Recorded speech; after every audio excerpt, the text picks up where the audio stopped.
Don't you love her voice? It's half robot and half like cool chick. It's kind of the direction we're going. Yeah. Mark Effinger, welcome to the show. So good to be here, Ronnie. Thank you, brother. Yeah, it's absolute pleasure. And like I said before we hit record, I've been looking forward to this for some time. I got introduced to you and your work through your company, Nootopia, which anyone that's been listening to my podcast the last month and a half knows who Nootopia is. They know about the products. It's been in almost every intro so far. And I'm really close friends with Wade Lightheart and Matt Gallant. They've been both colleagues and peers, and Wade's been a big brother of mine and a mentor for many, many years. And there's so many cross connections. We were just talking about our mutual friend and peer, Josh Trent. Ben Greenfield's also another close friend of mine as well. I've been on his podcast, and then I found you on his podcast, and Rosie Acosta, who's also a friend, and just a lot of little trickle seeds along the way as I went down the Mr. Newt's Nootopia rabbit hole. And yeah, there's a little bit of a rabbit hole for me to get you on the show, and I'm so happy I did, and we're here, so welcome. Oh, thank you so much, man. So funny you say that. Ben had just heard a whisper of a new beta product that we've been developing, and he texted me. He goes, "Dude, I thought I was on your early list." Yeah, yeah. I assume that's probably the same one Matt gave me a little bit of a whisper to as well. We won't disclose that unless you want to. But my first question is, what Nootopia stacks are you on right now? Oh, it's funny. So BrainFlow is always kind of a go-to for me.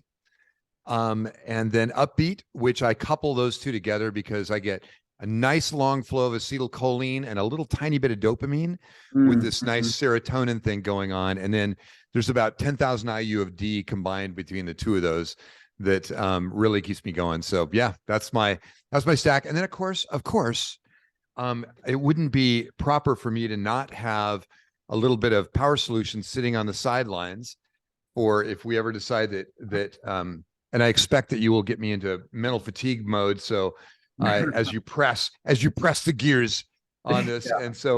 And then I've got some Collagenous that was just made up for me, some chilled Collagenous. Very cool. And if you're Chocolicious. If you're watching on YouTube, they're in standard laboratory beakers. Of course, how fitting. It is. Yeah, it's only appropriate. Yeah. This is a new product that we're doing right now. So I'm doing flavor testing for my flavorist Chastity, and she will. It's so funny. I could be in the middle of a podcast. I could be in a super serious discussion with Matt or whatever, and suddenly I'm brought in what looks like a flight of beers, and then I've got to try to make my way through it, and it's great. So I know we're gonna do a little Xamarin juice. Nice. A little Xamarin juice, right, to get the GABA going. So at some point in the conversation, I do have some time allotted for doing an actual sweep of the exact products and the mental and emotional state selection, which is one of the most interesting things about it. And so we're going to get there. We're going to go through some of the most interesting products and how you can select your mental and emotional state and the function that you want to address for the day. That's one of the things that I love the most. But we got some territory to cover. I want to build with you because this is such a unique opportunity to be able to have you in a 2-hour window. So let's just start here. Why nootropics? Like, why brain supplements? Like, what got you into this field? It's a three-part answer. I read a book from Dirk Pearson and Sandy Shaw back in the 80s on life extension. I was already from youth, by the way, here's the chemistry set I got when I was 6 years old. Wow. So and so I had this inherent like interest in chemistry and electronics and high voltages and all kinds of weird technology stuff from the time I was very young. I built my first radio at 5.5, built my first laser at 9.5. So I had this kind of geeky thing happening in the 60s and 70s, which means I'm an old guy. And Dirk Pierce and Sandy Shaw wrote this book on life extension. They were actually the founders of Life Extension, which is a company well known for their supplements and their research. And that kind of piqued my mind to, wow, there's probably some stuff I can do besides being an athlete that would maybe enhance my performance. Always loved doing cognitively challenging things. If you've ever met somebody who, in the middle of a conversation with you, goes, "My head hurts," like they're trying to process too much stuff, and they're just not used to riffing like that. Yeah, I went the other way, where I was like, that was my jam. Was if I wasn't going to play competitive tennis or motorcycle road race or do free climbing up Yosemite, what I wanted to do was riff with somebody in a really deep conversation that went down all kinds of rabbit holes. So in the early 90s, I had a essentially a health crisis as a result of a drug that I was a test case for back in the mid 80s called Accutane. Okay. And Accutane had poisoned me, and it remained in my system. I didn't realize, even after being, I lived in the back of a health club when I started my first company back in 1986, and I was a pretty dedicated athlete. But 1993, I got up from my desk in my office. I walked into my wife's office. She did all our admin and buffered me from the attacks of customers. And I said, "Honey, I don't know. I've been staring at the screen for 3 or 4 hours. I don't know what client I'm working with. I don't know the project I'm on, and I don't even know what day it is." And it just felt like, you know what I mean? If anybody in the entrepreneurial realm who's ever worked 24/7 for years, trying to find your footing and figure out what the hell you're doing and find the limitations, because we don't often understand the bookends that we need to put on our lives. Because business is another being that you've got to feed and water and exercise daily, and it will take as much as you will give it. Wow. So it doesn't have. Mm-hmm. So yeah, so that was kind of how that rolled. You know that gig, right? Oh, 100%. I'm still, that's my, as you're talking, I'm thinking that's my core challenge in life is business, not because I'm bad at it necessarily, but I'm not really money motivated. I was raised as a martial artist since the age of 4. And so I'm very psychophysically centric, meaning my entire upbringing was about physical and mental mastery. So I have all the attributes to be a great entrepreneur, but I'm not a prototypical business builder. So sitting on my computer is actually my great challenge, which is why your products are so useful and helpful, because I'd rather just be in my body. I'd rather be out there training, and that's something that I think a lot of athletes can relate to. And what I'm hearing from you is you also have that background.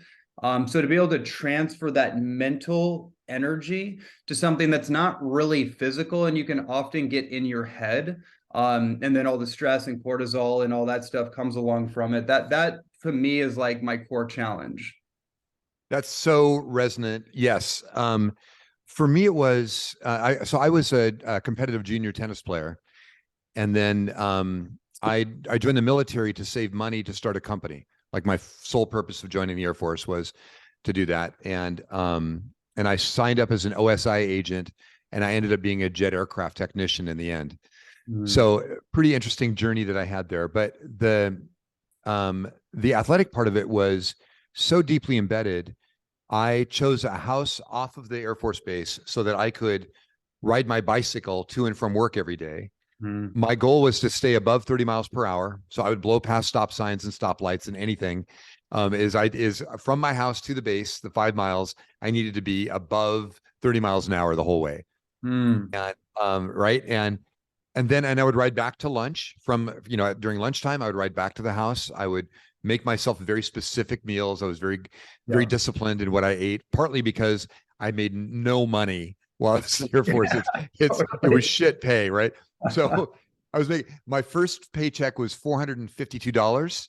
And that was a full month pay. And then, and it incremented up. By the time I left the Air Force 6 years later, It was $998.21 or something like that. I still have that last check. And so, yeah, so that thing that you and I have done was, the biggest blessing in it is that we kind of can outwork anyone. Absolutely. Right? That's a superpower. The challenge is we use brute force. Yes. And rather than going, okay, hold it, let's back off a second. Let me get a 30,000-foot view of the situation I'm trying to work in. And what would be the most systematic, process driven? Not that we're dumb in that. We have a tendency to build process, just like doing Tai Chi, you're building movements around, right? On the modeling of other movements. Speaking of which, in later days, in 2000, I had a little startup that was acquired, and I became the chief marketing officer and fundraiser for a company called E-Agency. And my ADHD was at its all-time peak during the dot-com revolution. We had just finished the fund. We basically raised money and then spent it for a thing called techcoast.com in Newport Beach, California, where we were an incubator that helped launch 522 companies. And so we were, during the dot-com craziness, right? And while I was doing it, so when we finally, the way you do a fund is you spend it, then you go back to the investors and they say, well, we don't know if the internet's going to be a long-lived thing, so we're not going to refund the rest of this. They go, okay, cool. This one of my clients was this company I was working on for free, and they ended up acquiring me and my technology. And so it did this thing called E-Agency. The way that I was able to address my ADHD was I would watch pirated episodes. Thank you, Napster. Napster, yeah. So I would watch pirated episodes of Kung Fu, David Carradine and his classic TV series from the 70s. And somehow watching him in his just being chill when the whole world was about to try to beat the crap out of him. And instead of just being violent back, he would use Kung Fu, which is a great martial art, in order to kind of like in judo, you use the weight and movement of others to be able to execute. In Kung Fu, very similar, but the moves are very animal-like in terms of modeling animal behavior and the smoothness. And he would take somebody, and this is in the Old West, and he would like take somebody and he would just rotate their shoulders and he'd put him through a fence, between two poles of a fence and let him go. And so they weren't hurt, they were just stuck. And he was just this amazing martial artist. He really, truly was an amazing martial artist. And that was enough. Watching a half-hour episode of that was enough for me to settle my parasympathetic nervous system and go from being agitated and flying all over the place to being highly focused for about 4 hours. Interesting. State modeling by watching somebody else do it, right? And just putting yourself in that space. Yeah. And I think that's a really powerful place. You must have that experience on a pretty regular basis, being a hardcore martial artist and somebody with that kind of experience. Well, it's interesting that you mentioned that, because I'm not going to go into my whole story, but on podcasts, I always lead with the fact that when I was 4, my earliest memory is of Bruce Lee. I don't remember where I was, the scene. I just remember the iconography and the imprintation on my consciousness of that superhero in human form. Yeah. And it modeled an archetype, but a real living archetype. I was born in 85, so it was about 8 or 9 years after he had passed, but it was a living like totem that was imparted into me. And so it was like a North Star. And then, like Donnie Yen and Jet Li and Jackie Chan. And I grew up watching all those movies. So what you're saying is very real. Like it modeled an energetic transference that resonated so deeply with me that it brought those particular like stoic qualities out when that wasn't modeled in my environment. The people in my environment were not representing those qualities. So that's a very interesting point. Funny, you just sparked the Ryan Holiday kind of reflection there, and on the the stoic. it is interesting how in successful business, you find it's all about leverages, right? Find a lever, find a tool to dramatically increase the amount of output from a smaller amount of input. And whether that's the economic advantage of a product that costs you $10 to make, you can sell for 100, and the market thinks that's a value. That's really great stuff. We see that in everything from the new movie that just came out, Air. Right, You know, right. yep, about there's a fascinating book. I highly recommend your listeners read it if you're interested in how products are disseminated into the marketplace.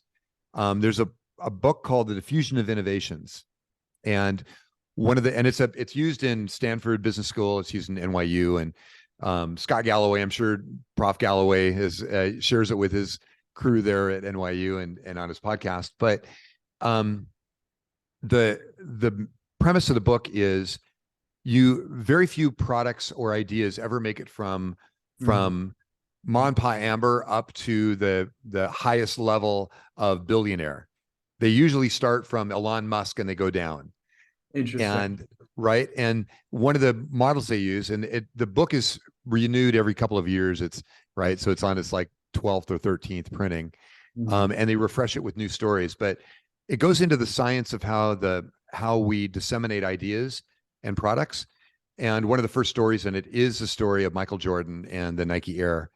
And some of the things that actually propelled it into fame was the fact that in Chicago's Cabrini Green ghetto, the projects, the most dangerous projects in America at the time, back in the mid 80s,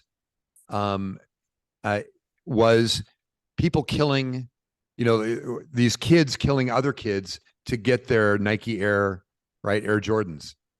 And that's a very negative story that also helped become a catalytic propellant for the success of this brand, which became, obviously, this is the biggest economic boon that company had ever had.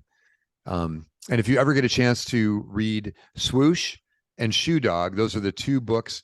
The first one was unapproved by Phil Knight, and the second one was, of course, edited by Phil Knight. So, but they're two different angles on the same company, and they're great, especially if you go see that movie, and if you're business oriented, or just curious about how life evolves around you, and you're kind of watching things and you think, oh, that's the way things are. This is how to better understand not only how things are, but how they got to be there in the first place, when we thought it was just kind of this automatic stuff that happened outside of us. We had no idea. So anyhow, great book. Yeah, stoic. So in that process, I have a question on this, by the way. No. So you and Bruce Lee, I've got, in fact, hold on a sec. Let me see. Hold on just a second. Of course.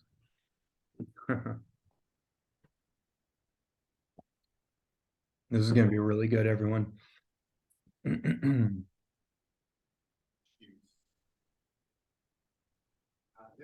unless, gosh. All right, so Kareem Abdul-Jabbar was a client of mine for many years. Wow. And one of the gifts, his manager, Deborah Morales, would make sure that I got a gift from him when we were doing projects.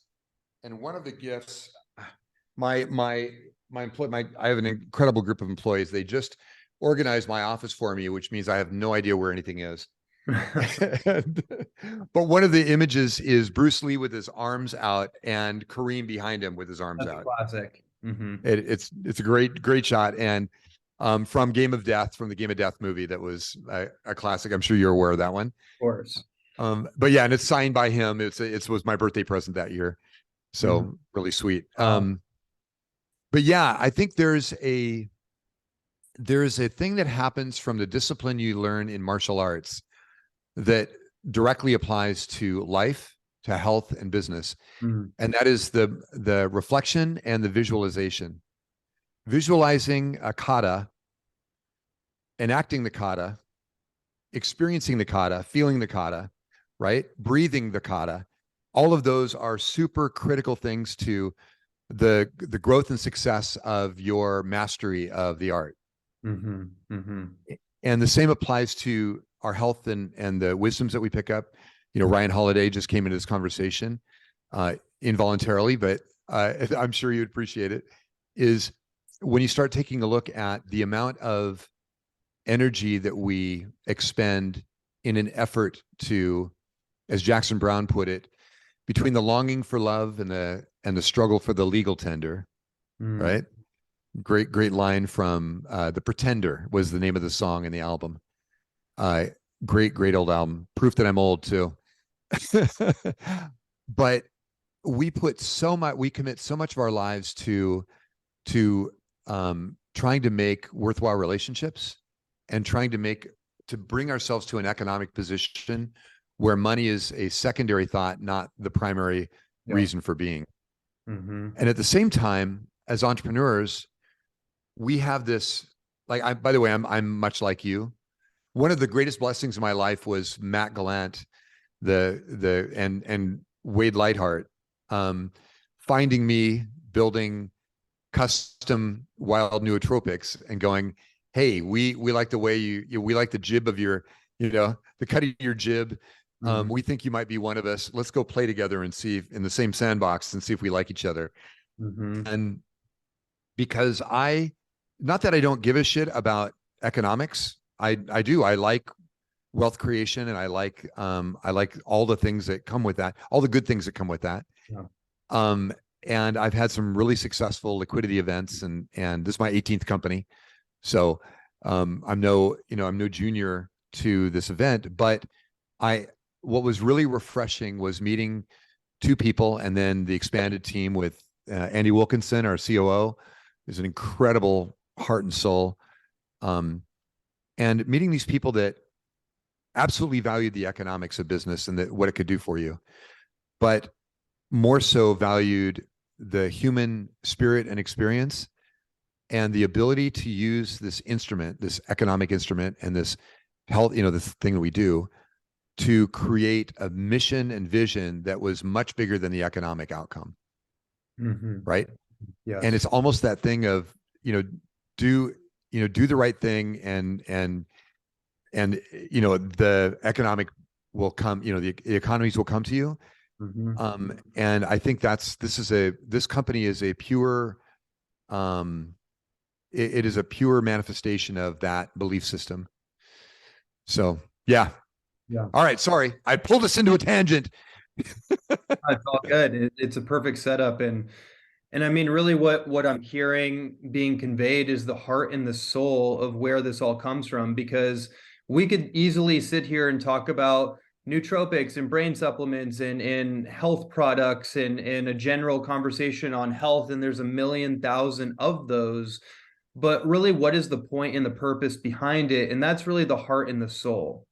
And that actually brings up a good setup for some of the topics I want to get into, which are very technical and practical, but the heart and the soul behind it is important. One of the things that I've been teaching for the last 12 or 13 years as a holistic health practitioner, nutritionist, and just like human optimization specialist is that if you're going to do any health protocol, nutrition strategy, fitness, workout routine, even entrepreneur endeavor, what is the point and the purpose? In other words, am I just trying to get healthy just to be healthy? What is the goal? Where is this diet or the supplement routine leading me? What do I want to do with it? What is the purpose behind it? Where do I want to go with this? Where do I want it to take me?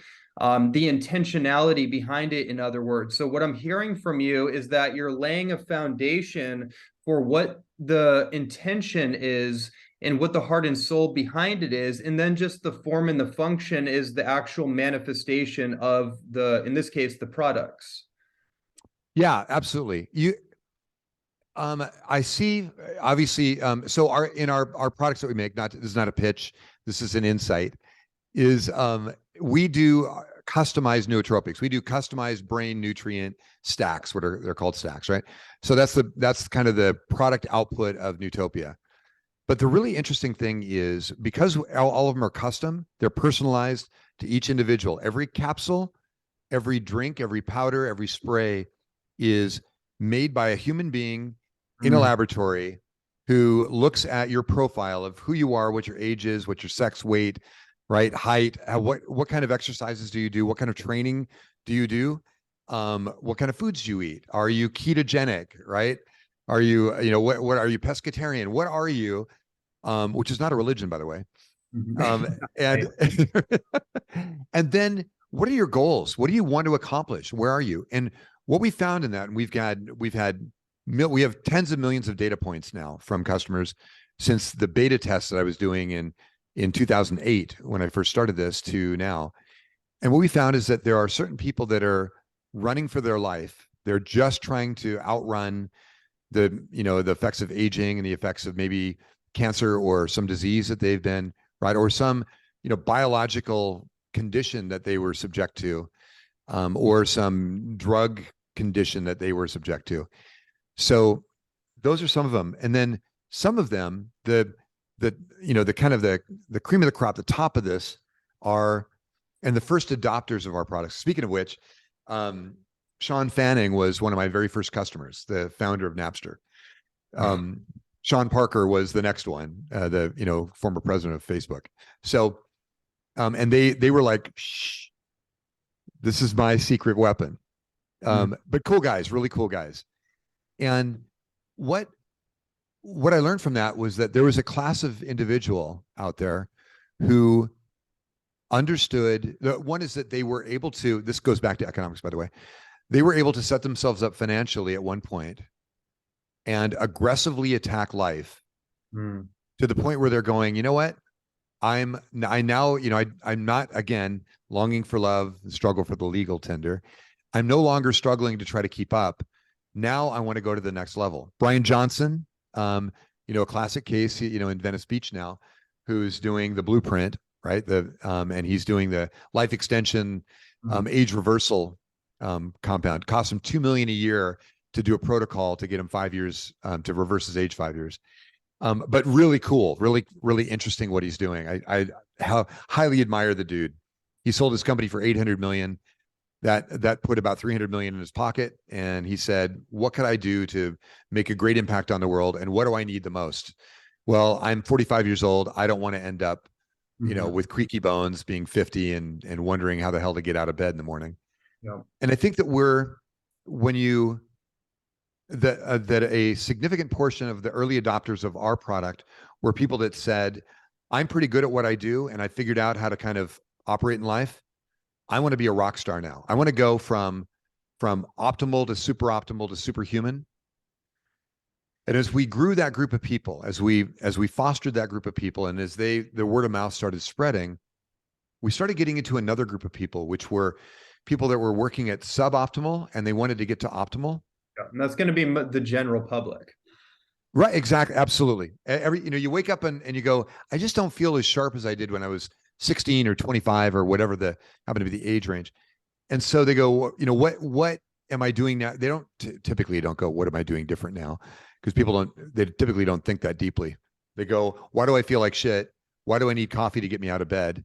Why do I need, right? It's all of these, instead of going internal, maybe meditating a little, maybe journaling, maybe doing some morning pages, yes, right?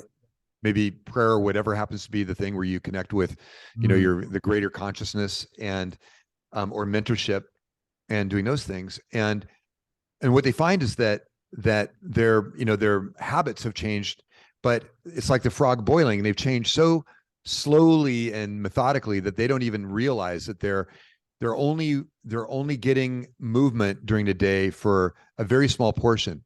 When you have to go and look at your Fitbit or your Oura Ring or your Apple Watch and say, gosh, I got to go get 45 minutes worth of workout in the gym because I've been sitting sedentary all day. When before, like me, I would ride my bike to and from my Air Force base 4 times a day at 30 miles an hour. I would then go run 3 to 5 miles, and then I would go get in the gym and I would train on weights for another 45 minutes to 90 minutes, right? And then my buddies would go, hey, we're gonna block off some road. Do you want to go road race? Or they go, hey, do you want to go hang glide? Or hey, do you want to go, climb Yosemite? Infinite energy. Right. Infinite energy, infinite activities, low responsibility. right? You had a very fixed deal going on in military and those things, and things change. And so it's really important to be present and to understand what the hell's going on around you, and also to be proactive and take control. One of the things that I feel about nootropics, again, not a pitch, just an understanding, is they are a power tool. For us, we've written a book called Sick to Superhuman, and they're a power tool to help you move from an area of weakness in you to an area of strength, or to make it from suboptimal or sick to super optimal or superhuman, and to get you to a position where you can reach those states on a demand. So if nootropics are the power tool, leveraging nootropics for state change and state optimization, that's a power move. Right. Right. So that's what we want to be able to do with these solutions. And part of that is taking stock of who you are. Like, one of the things we give people when they go to Nootopia, our website, is they take a neurotransmitter analysis. So it's a really quick test, takes about 3.5 minutes, and they just answer a bunch of questions. And that gives us a general idea of where your dominant neurotransmitters are and where you're subdominant and where you may be lacking in neurotransmitter activity. Also, it gives us an orientation to your personality, not unlike a Myers-Briggs test or a Strength Finder test, where you go, oh, okay, I'm Andrew Huberman. I live on dopamine, right? Or I don't, or I'm GABA-centric. I'm the most chill guy in the world. I'm Tom Bilyeu, and and so when you start thinking about these people, and again, these become the archetypes of the people that we admire and that we love and we're interested in, and you can model those behaviors, and then you can kind of dig into tools, whether it's nutritional supplements, exercise. I love I love martial arts. To me, are just magic. Totally. Tai Chi has always been something I've had a deep interest in, and I haven't pursued until this year. And it's that discovery of, and I'm an old guy. I'm 61 years old. So my interest in it is both the internal harmony that it brings, the understanding of movement at a higher level. As a competitive tennis player, I understood movement at a very high level, around a very specific set of, a pretty broad set of moves, and very creative set of moves. But this takes it to another level, and understanding those movements and how they actually, having the discipline to perfect those movements and making them beautiful and making the flow from one to the other, is genuinely a powerful state. I want to piggyback on on exactly what you just said about physical movement calibration, like turning something that is but starts out clunky. Like, we're never good at something until we become good at it, which is also why we end up quitting something before we've given ourselves an opportunity to succeed, because it's uncomfortable. Neuroplasticity hasn't fully taken effect. We have a lot of conditioning in our mind, our psychology, our physiology. Certain things don't come natural to us. So movement patterns, for example, are going to be uncomfortable if you haven't practiced them until they become beautiful. And that's actually an amazing quality or a spiritual perspective on life, the alchemy of life, of transmuting base metals into noble metals, base energetics or shadow patterns into what we call like the light, essentially the beautification of transformation, without getting too like esoteric or complicated. It's becoming adept at something that you were once uncomfortable with, right? And so what you just said is really interesting to me, because now we're talking about neurotransmitters, brain health, compounds, and life affirming behaviors that can support us in our mental performance. I'd love to get your take on taking that same concept of physical movement patterns to thinking patterns, creating a beautification of our mental garden, right? And most people don't think about this, and I think you'll really appreciate this, and I can't wait to hear your perspective. our thoughts are like movement patterns, right? They're not just random things that just arise in our mind, just these thoughts that happen. Some thinking patterns or thoughts are more graceful and beautiful and adaptable than others. I'm curious what you think about that. I'm 100% in. So I use an application called Pizizz, P-Z-I-Z-Z. It's a binaural audio source. And it can also, it has guided meditations and unguided meditations, but essentially it has a signal path. What if people don't know what binaural audio is? It's basically you take a signal, a certain hertz, and it can be music or it can just be audio tracks. It could be white noise or pink noise. And what it does, you've got them shifted by a few hertz, 5, 10, 15, 20 hertz, one ear to the other. So there's slight shifts. So you've got these thing about sine waves, a signal, a musical signal or an audio signal is a sine wave to a certain extent. And if you shift those sine waves, so you've got one, instead of them sitting right on top of each other and amplifying the sound, you've got them shifted slightly so they're off by a few hertz. Hertz being cycles per second. Mm-hmm. And when they're shifted by that point, what happens is in the middle of your head, if you got one in the left ear, one in the right ear, in the middle of your head, you've got a central binaural audio. You basically have that, the beat frequency is what it's called, which is the compound frequency between those two.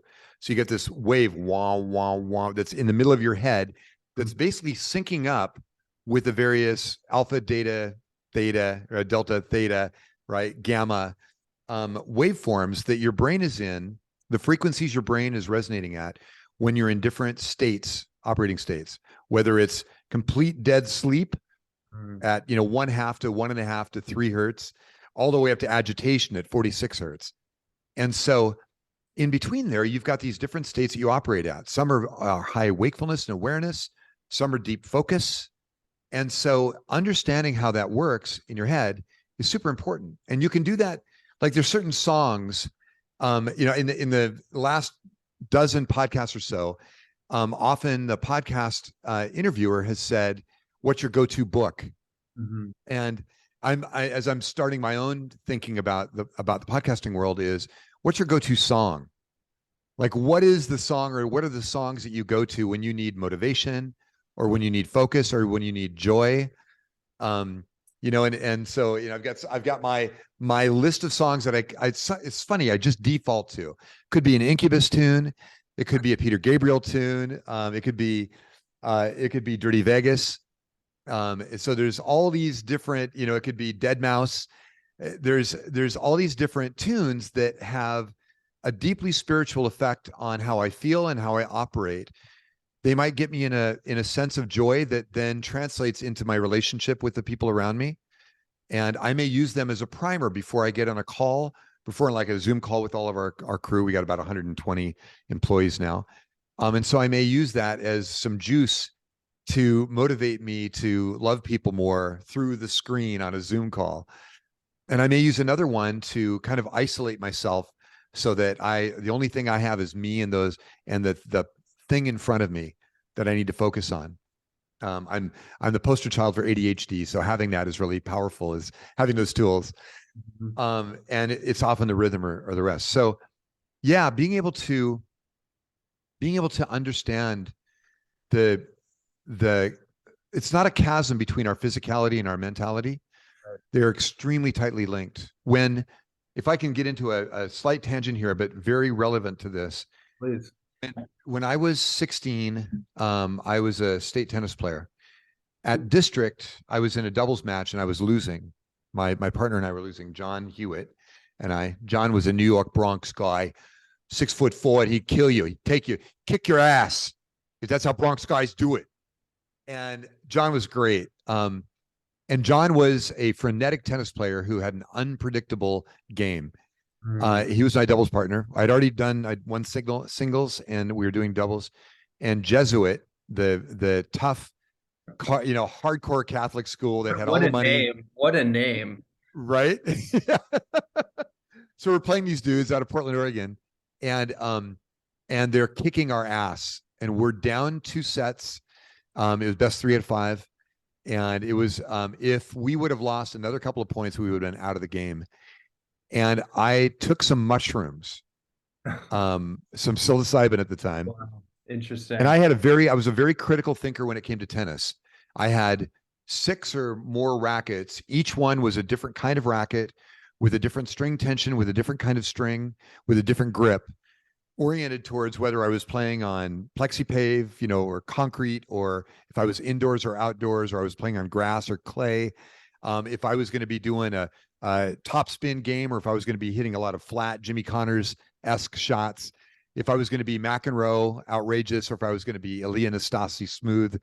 And I modeled all of their tennis moves. They had these stop action shots in Tennis Magazine, and I would just model those by looking in the sliding glass doors of the home I lived in, and just swinging my tennis racket just like them, looking at their stroke, seeing it, and then feeling it, closing my eyes and feeling it until it grooved and became part of my subconscious. Yeah. But I was also a critical thinker. So the control area of my brain was constantly worried about my grip being right, the string tension being right, my stroke ending right, or going into it right. Did I take it back enough? Did I position my feet right? All of those freaking variables that you can overthink. Mm-hmm. And what the psilocybin did for me at the time was it kind of successfully removed that critical thinking. I saw the game as making music, playing music. I actually had a really sophisticated yes tune in my head that was a 7/8 time signature. I thought it was 9/8 time, but I just recently looked at it. It was 7/8 time. So very interesting time signature. It would basically felt like it was constantly keeping up. And it was actually 15/8 is the time signature. There's a great, some of these people like Rick Beato on YouTube will he teaches these things. He does breakdowns. Great studio guy. Anyhow, the cool thing was I had a song going through my head, and that song set the pace for the match. And I no longer gave a shit about my grip. I didn't care about the racket I had. I didn't care about the ball. I didn't care about the sun. I didn't care about the fact that these guys were 6'4" and they were custom built to play tennis. They were all going pro. They were going to get Stanford. They were going to go to Stanford. They were going to go to one of the big tennis schools, and you were going to have full ride scholarships because they were badass. And we beat the shit out of them, not because we were better than them, but because we got into flow state. Yeah. We were Steven Kotler models at the moment, and we just got into flow. And the flow was a combination of getting out of your head's own chatter and its own fears and its own guidance, and getting into almost cosmic guidance, not to sound woo-woo. No, that's 100%. It was incredible. And the point that did it was my doubles partner, John, he lofted a short ball that went up, which is perfect for them to come forward and to be able to smash an overhead and just kill us. And that would again put us like 1 point from failure, from losing the match. And instead, they did that. I went back to the baseline. I'm running back to the baseline, and the shrooms had taken off just about a minute before. And I said, "Oh, I know where that ball's going." I wasn't looking at the ball. I just intuitively knew where the ball was going. It was going behind my back. So as a kid that practiced all kinds of moves that you saw the pros do in their in a clutch, is I hit the ball behind the back, down the line. It was a winner, and it changed the whole feel of the game. I was no longer working at tennis. I was playing tennis. I completely changed how I received the ball. I moved in from the baseline to halfway between the baseline and the service box, and which is totally counterintuitive because they're serving at 115 miles an hour, 120 miles an hour, and you want to move back normally so that you have enough time to be able to do the stroke. I just triggered my head. I'm going to be a cat. I'm going to be right. I'm going to be a leopard, and I'm going to leap at the ball, and I'm going to do an 18-inch to 24-inch stroke, and I'm going to punch the ball back faster than it's coming at me. Mm-hmm. And by moving in, I also changed the angle of incidence. So they didn't have as much angle to hit because, right, they couldn't hit it way far to my backhand because I didn't have to go far because the angle wasn't going to go far because I was moved in where the angle becomes shorter. Mm-hmm. And all of these little things you didn't think about. I wasn't thinking about it. I was exploring and playing and enjoying. And I had this tune going in my head, and I knew that they weren't listening to a song in 15/8. They were listening to a song in 2/4 or 3/4. It was going to be disco or country or rock. And so I beat them because of the song in my head and the joy of participating in the sport from an elevated perspective. I watched myself play on the court. I just enjoyed it. I had none of those inhibitions. And when we start operating in life like that, where we go, all right, I'm going to quit fucking with my proven understanding of this thing. I'm not going to read the next book on success. I'm going to go apply what I know. I'm going to go be the ball, right?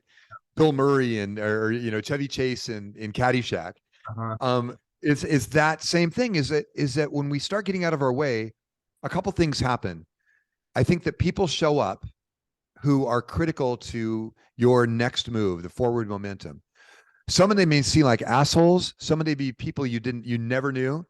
The lesson will become a critical thing there, or the observation they have, or the critical insight that they might have will become a piece that will help to put you on a route to greater success. And yes, absolutely. And then the mentors and the guides, the spiritual guides will show up. I'm the luckiest guy in the world, bro. I should be roadkill. I dropped out of school after I was 16. I dropped out of high school. And I'm just very lucky that I didn't end up, a statistic. And instead, I was very lucky to have great mentors. I mean, people mentored me all the way from the time I was a little kid. That chemistry set was a byproduct of the guy that was my dad's best friend, who became my stepdad, who owned a clinical laboratory. After getting fired from the biggest clinical laboratory in Portland area, after getting fired from there, he took over a small failing clinical laboratory and ended up selling it to Corning for $17 million, just 10 years after he had taken it over from a losing proposition. And I got to see that and experience that as this young kid. And he was the one that told me when I was young to, you never make it working for the other guy. You got to be the other guy. And so that leads to, you were being prepared. Life was preparing you every step of the way. Dude, I'm in line in 1986. I'm making laser light shows to put on top of your stereo to give you a laser light show in your living room. I'm standing in line at a plastics company buying used plastic, like these cut rolls and things like that other companies that needed the product, the piece of plastic that they didn't need, this company cut the plastic for them, had these scraps. I would buy the scraps and I would turn them into product. And I'm standing in line with this guy in a nice suit behind me. And he asked me, he said, "Hey, what are you here for?" And I said, "Oh man, I'm gonna make lasers. We're gonna put lasers on top of every stereo in America. We're gonna change the world with making a laser light show at every living room." And he goes, "Wow, that's pretty ambitious, man. That's pretty cool." He goes, "Where are you from?" And I go, "I'm from here. I'm from Portland, Oregon." He goes, "Dude, I'm from Silicon Valley. You sound so Silicon Valley." And I say, "Well, I just got out of the Air Force and I was in Silicon Valley when I was in the Air Force." He goes, "Yeah." He goes, "Groovy." And he became a mentor of mine. He and I built a company to $6.5 million a year doing professional laser light shows. Like 5 years later, like 5 years after that, I mean, he hired me to do projects when I was broke, as I was trying to build my business and I was living in the back of a health club. He'd hire me to go cut circuit boards or do soldering or repair stuff that came back bad from his manufacturer and stuff like that, and just guide me. And eventually he became a mentor. I'm at a bad Amway presentation in Lake Oswego, Oregon. And this guy sitting beside me, very dapper older man with a gray beard and a really nice hat. He looks at me and he goes, you want to go? And I say, "Yeah, man, let's get out of here." So we take off, right? We break the presentation. We go out and we're talking, and he's driving a really cool old Chevy Bronco or Ford Bronco. And it had this really cool sign on it that said, "Laugh hard." Let me see. It said, oh shit, I forget. But Dirt Brothers was the middle logo. Laugh hard, hang tough, lend a hand. That was it. And I said, "Who are you?" And he goes, "My name is Jack Nichols." And I said, "Well, why should I know you?" And he goes, "I'm the guy that funded Nike. And then I funded Mentor Graphics, and I funded Floating Point Systems, and then I funded Avia, and I founded Flourish Systems, or I funded." And he was basically the venture capitalist for the Pacific Northwest. Wow. The godfather of venture capital. Yeah, incredible man. and we became best friends, and we were best friends until he died. Just died a few years ago. And those people, I could not have willed to come into my life. Right. Mm-hmm. But had I not showed up for life, had I backed off on invitations, had I backed off on things that were uncomfortable, these people would have, the universe would have said, you know what? You're not ready for this. There's somebody else that's going to do this. And again, I'm not special. I'm the guy that should have been, I was voted one of the top 3 people in my school, the top 3 people to never succeed. I was going to be the biggest failure in school. And it was even announced over the intercom in Salem, Oregon at Sprague How High. crazy is it that they even do that? Yeah, yeah. It was my tennis coach did it.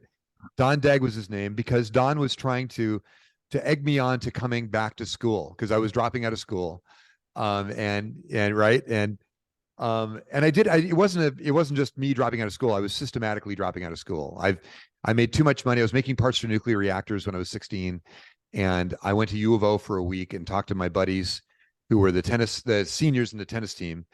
They took me to a sports frat. And so I just interviewed everybody going into the frat at U of O and said, how long is it going to take you to get out of school? What are you doing here? Is there any money involved in one way or the other? And how much are you going to make when you get out? And I was making $7.35 an hour, and that's minimum wage was $1.75, and so, or $1.35, and so it was like, screw you, buddy. Yeah. So I went home. I called the Dean of Boys, Don Dagg, and said, hey, Don, convince me to stay. And he said, Mark, I've never convinced you of anything. And then he had me fired from my job because it was a cooperative work experience job where you got credit for going to school half a day and going to work. But the way that translates into today is, back then I had no mastery outside of this event of doing psilocybin mushrooms while playing tennis. I had no mastery of my state. I didn't know how to be happy on demand. I didn't know how to be eloquent. I didn't know how to be focused. I just was, I would wait for those events. I didn't know how to call the muse, Stephen Pressfield, when is the muse going to show up? When am I going to be creative? How stoned do I have to get to feel motivated? How drunk do I have to get to be fun? Right? It was all of those things. I was waiting for those events to happen. The difference is today, thanks to what we do at Nootopia and to my buddies at Biooptimizers and all the folks like yourself that I've met that share their wisdom openly, is, as I said, nootropics are a power tool. Leveraging nootropics for state change is kind of a power move, right? Like if you want to operate a certain way and get a specific outcome or specific of that, one of the cool ways to do it is to update your brain and your body with the nutrient supplements and extracts that are going to programmably give you those performance outcomes that you're looking for. You're not guessing. You're not hoping. It's not modafinil. It's going to have like modafinil and Adderall are, the quote unquote student drug, performance drugs. They're very powerful and they can be really interesting on a short-term basis or once in a while. But the challenge is 24 hours from the time you take them, you have to write a fucking check that is pretty expensive for your recovery. Because you feel like shit the next day. You don't sleep very well that night. Or you got to use it perpetually, and then you start burning out your adrenals and the rest. And in contrast, making solutions and creating an environment where you have predictability of outcome, but you also are upgrading your state and your baseline so that over time, your baseline becomes a new level of high, and you're able to actually work above that, right? Your low gets higher and higher. It doesn't get lower or stay the same. The low becomes higher. So your default operating setting predictably and progressively upgrades.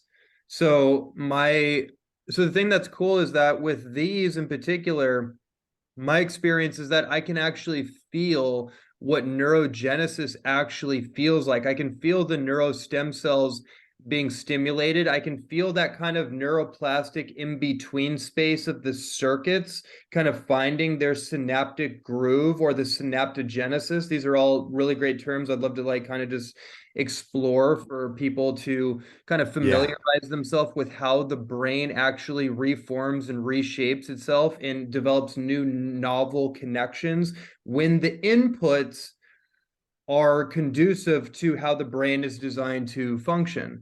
So it's really incredibly interesting. I love that angle. By the way, I am now, because you said that, I'm going to take, we are in the deep development of a new capsule technology, an oil technology that gives you dramatically increased DHA and EFA levels. And when I say dramatically, we're talking about anywhere from 500% to 7,000% increase in bioavailability of those key factors. Interesting. So I'm taking one now. I can't wait for that.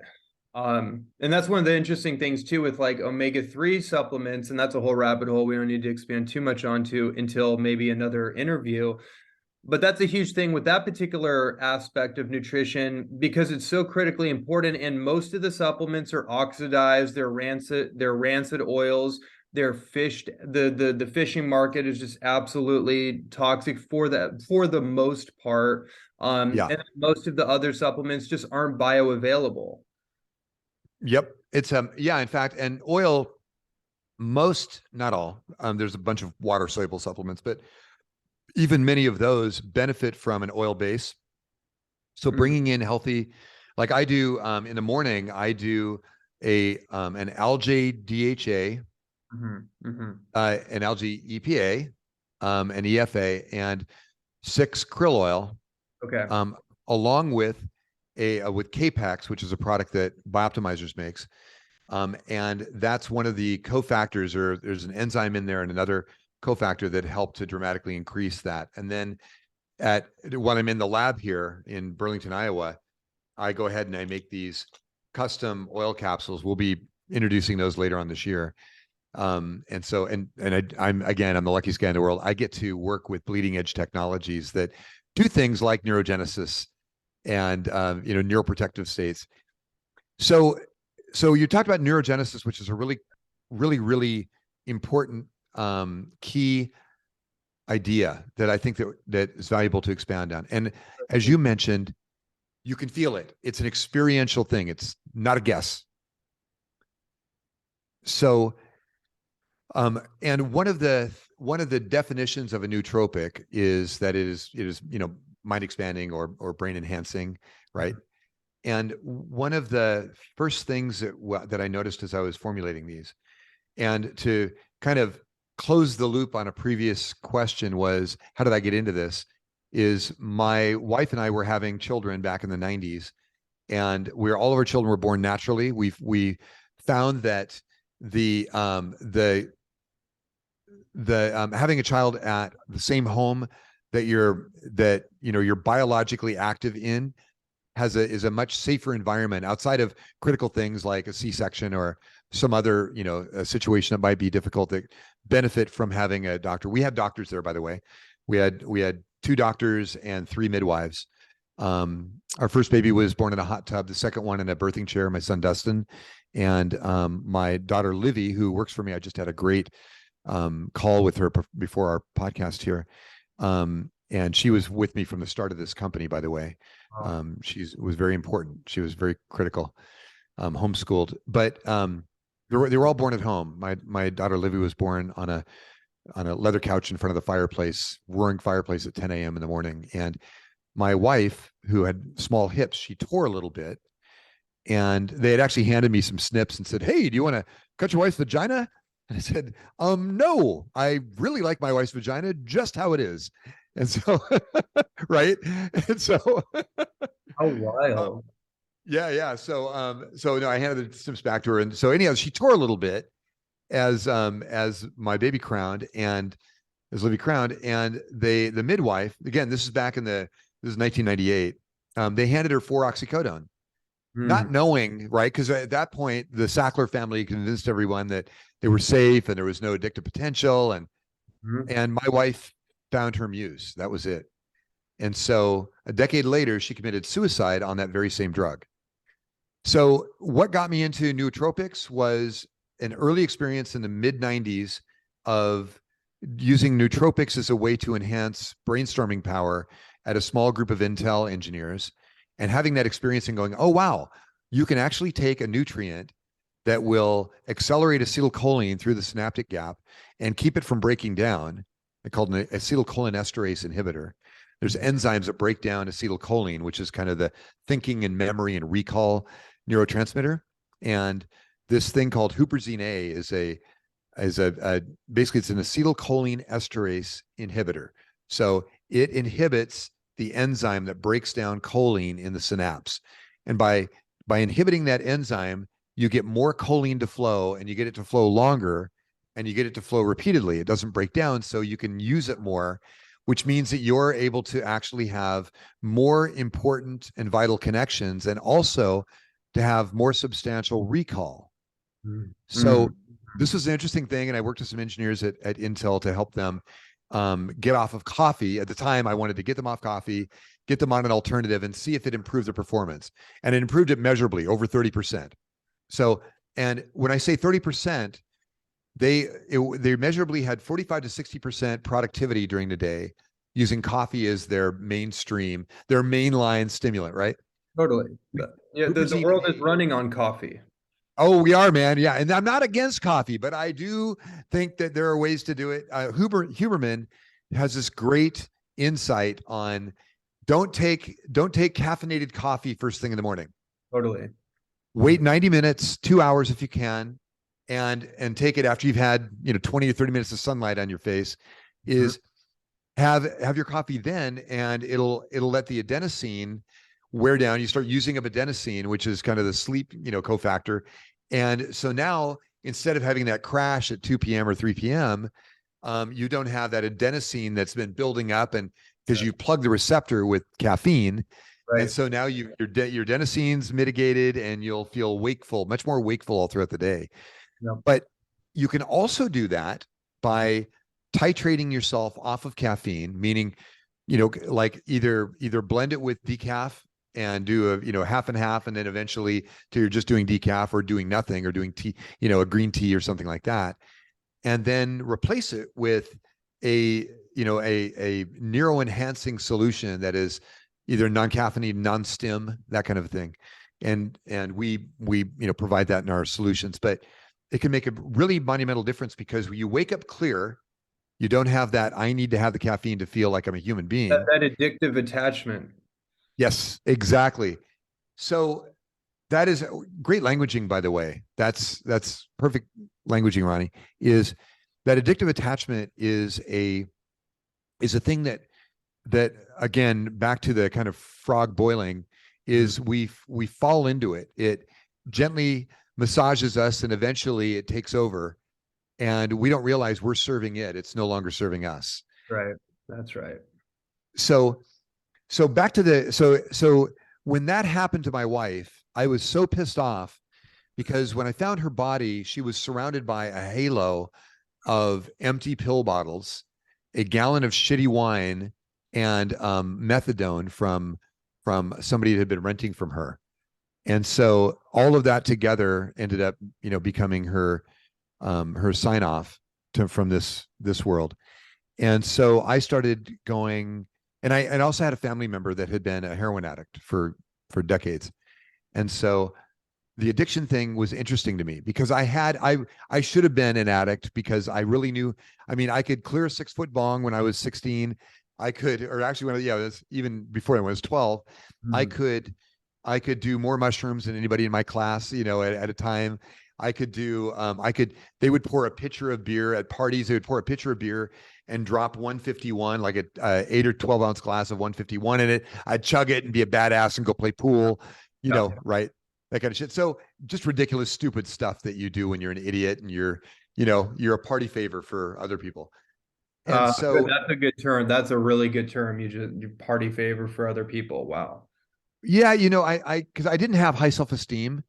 It's something I've always struggled with. And I was the kid with a pockmarked face from, from really shitty acne. And I was super skinny. And, the only way I got the girl was because I could think quickly, I could be funny. And I wasn't afraid to do really stupid. I love Steve Martin, and I could channel Steve Martin or Robin Williams when required.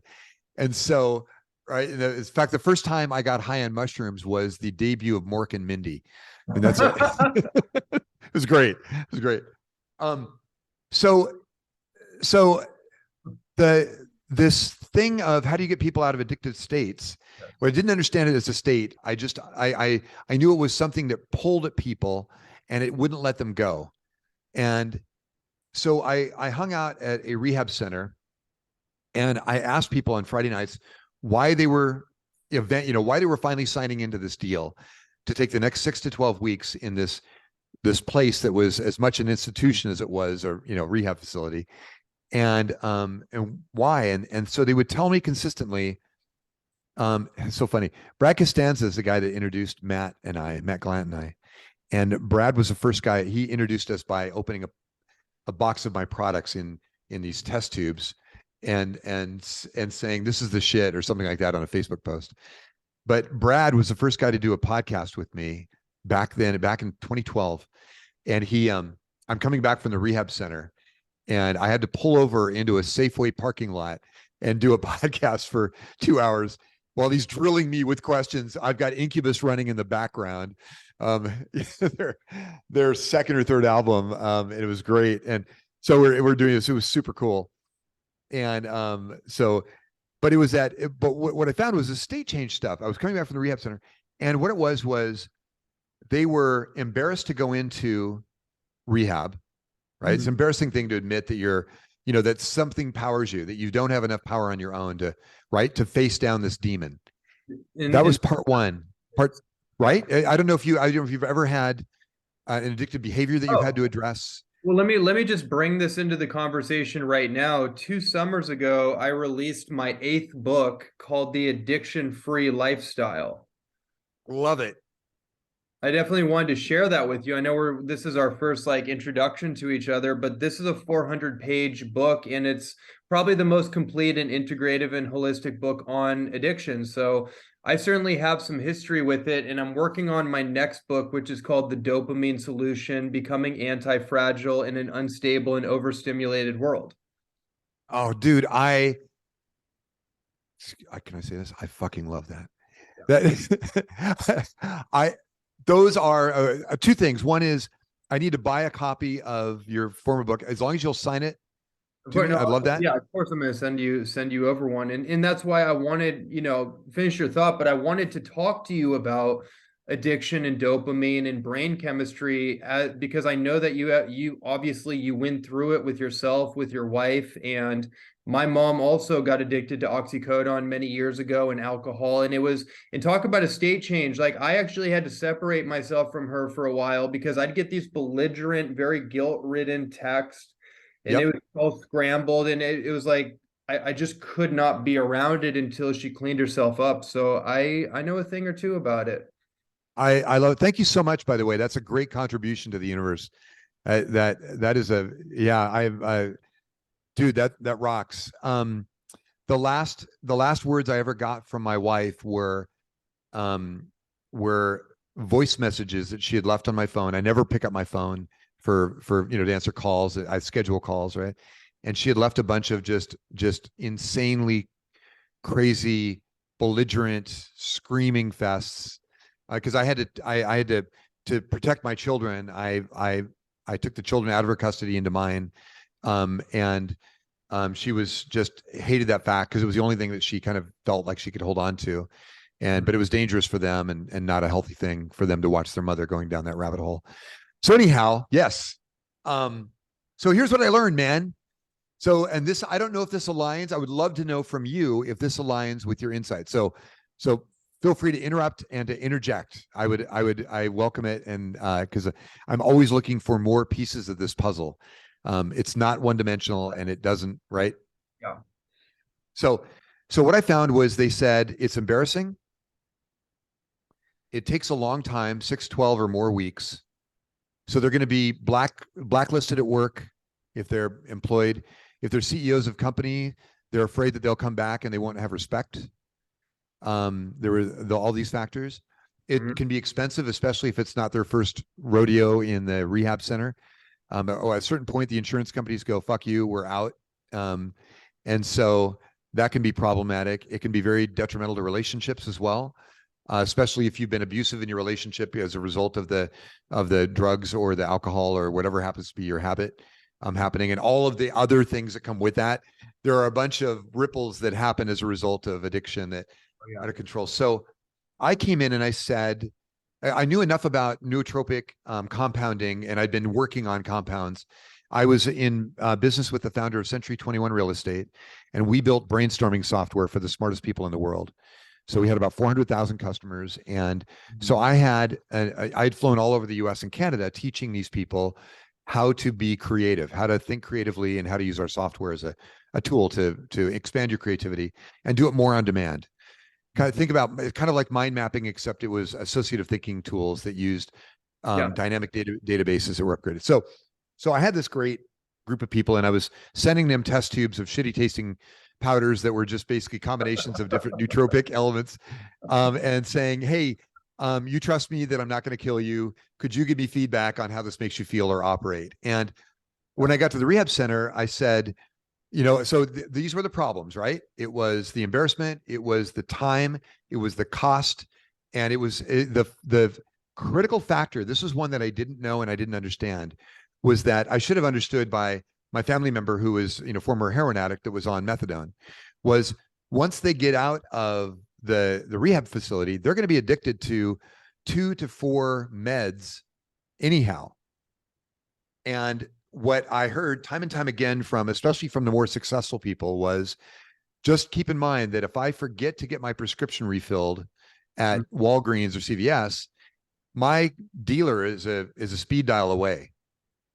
So real easy for me to call them and get my speed or my meth or my coke or my my weed or whatever it is, that happened to be their poison.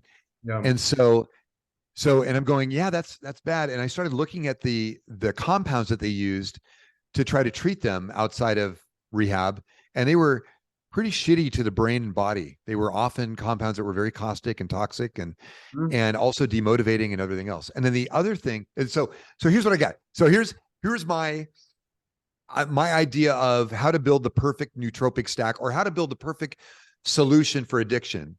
Please. If I could help clear your brain up in, say, 72 hours, right? Or a week. A long would be a week, short would be 4 to 8 hours. If I don't clear your brain up so you could actually think clear, that clarity of thought would lead you to better decision making. Because when our mind is fogged from the meds or from the habit or from is we just don't make good decisions. We make decisions based on how do we get closer to that thing that we want to feel, that dopaminergic, feedback loop that says yes, right? Yeah. Or that, or the oxytocin or the anandamide, whatever it happens to be. With my internal distress. Yeah, exactly. Yes. So how do we get closer to that? So yeah, and cover, how do we spackle over the real issues in our lives, the relationships that we've destroyed, all the stuff. I mean, the reason that when people go on a 12-step program, one of the steps is, clear the air with everybody you've ever, caused any shit with, and get it out in the open, and at least be proactive and do it. And even Matt Gallant, my business partner, even said, he's been clean for 13 years, been sober for 13 years. And there was this one person that was very hard for him to get hold of. Like they were, he couldn't, he'd have to really dig, have to do a background search and all that. And he went to his sponsor and said, "Do I really have to do all of them?" And he goes, "Yeah, you got to do all of them. Do all of them. Clear the air. Don't leave any stone unturned." You got to clear your subconscious. Yes. Yeah. It's credible. So that was part of it. So the first part was clarity. And by the way, this also goes back to the neurogenesis part. Okay. So let's get you detoxified enough, especially neuro detoxification, which, by the way, happens primarily at night. We build up neurotoxicity during the day, especially during stressful events and and cortisol driven and all the amplitude of whether it's adenosine or some other cofactors, and even the good stuff, even the ATP generation from mitochondrial output is going the to cause. metabolic byproducts of the neurotransmitters of the ATP production, so it's like in toxicity research, you realize that a lot of the actual toxicity is actually the byproduct or the metabolic byproduct that's left over from the metabolic process of the neurotransmitter or the compound, right?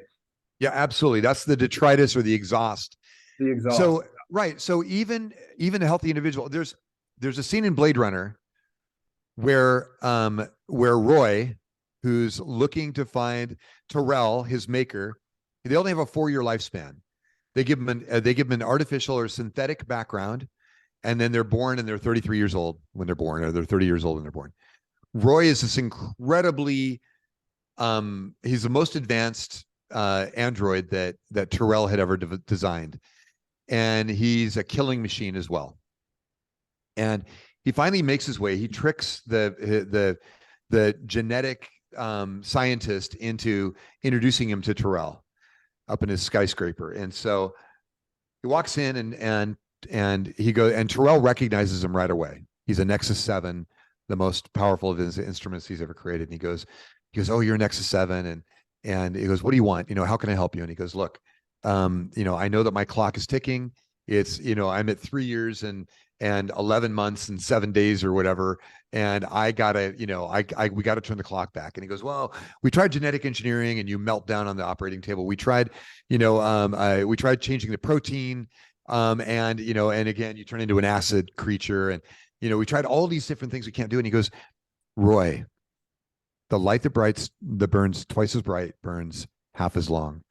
I know you burn so very, very bright. Well, the higher the performance that you achieve, the more exhaust you make. You can't hot rod a car and not create exhaust, right? And no matter how efficient you get it running, there's some amount of exhaust, even if it's somewhat, a negligible exhaust. Even a hydrogen car makes water, Right. So in order to be able to address that, you've got to be able to detoxify that. Detoxification, in our case, comes with the fact that during sleep, especially during delta sleep, the first phase of sleep at night, that deep sleep that you reach, when that's happening, and then also during the REM cycles that you'll achieve. REM is primarily memory consolidation. That's why all the dreams are happening. It's playing with all these thoughts and ideas and events that have happened during the day, and it's putting them in the places they need to go to be able to have recall later on about them, and also arrange them. And I think there's also some spiritual stuff going on. I'm not unconvinced that there's some really interesting directional stuff that the universe is trying to guide us in, without sounding too woo-woo. I know that sounds really woo-woo, but I've just had too many events in my life that have been guided through dreams that I couldn't account for otherwise. Absolutely. So that's happening. So at night, your brain shrinks slightly. When it shrinks, cerebral spinal fluid flows around the capillaries, which are very, very thin. They're one molecule thin.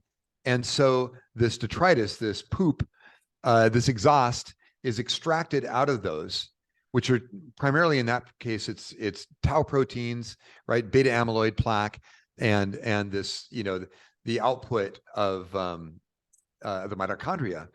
And any of these, the neurotransfer of the different neurochemicals is going to cause some friction somewhere. It's not, no process is 100% friction free. And so that friction is going to translate into some kind of a compound. Some of those compounds are benign. Some of those are dangerous. And so the brain knows to send cerebral spinal fluid through those capillaries, suck it out of the body into the brainstem, down, and then out the body. So what we did as a way to address that, especially for people that were starting to smoke weed or other things, or if you happen to be an addict and you had these tendencies, is let's amplify the process that the body does anyhow. So we created this thing called mental reboot, and we've got two of them. We got a nighttime and a daytime, and the nighttime one takes advantage of that process. Then the daytime one is a sublingual that you tap it, it settles powder, you pour it under your tongue. And when you take that, it essentially sets a new baseline so that you have all of the precursors to the neurotransmitters that you need during the day. And then you can say, I want more dopamine, so I'm going to take a brain flow. I want more serotonin, so I'm going to take an upbeat.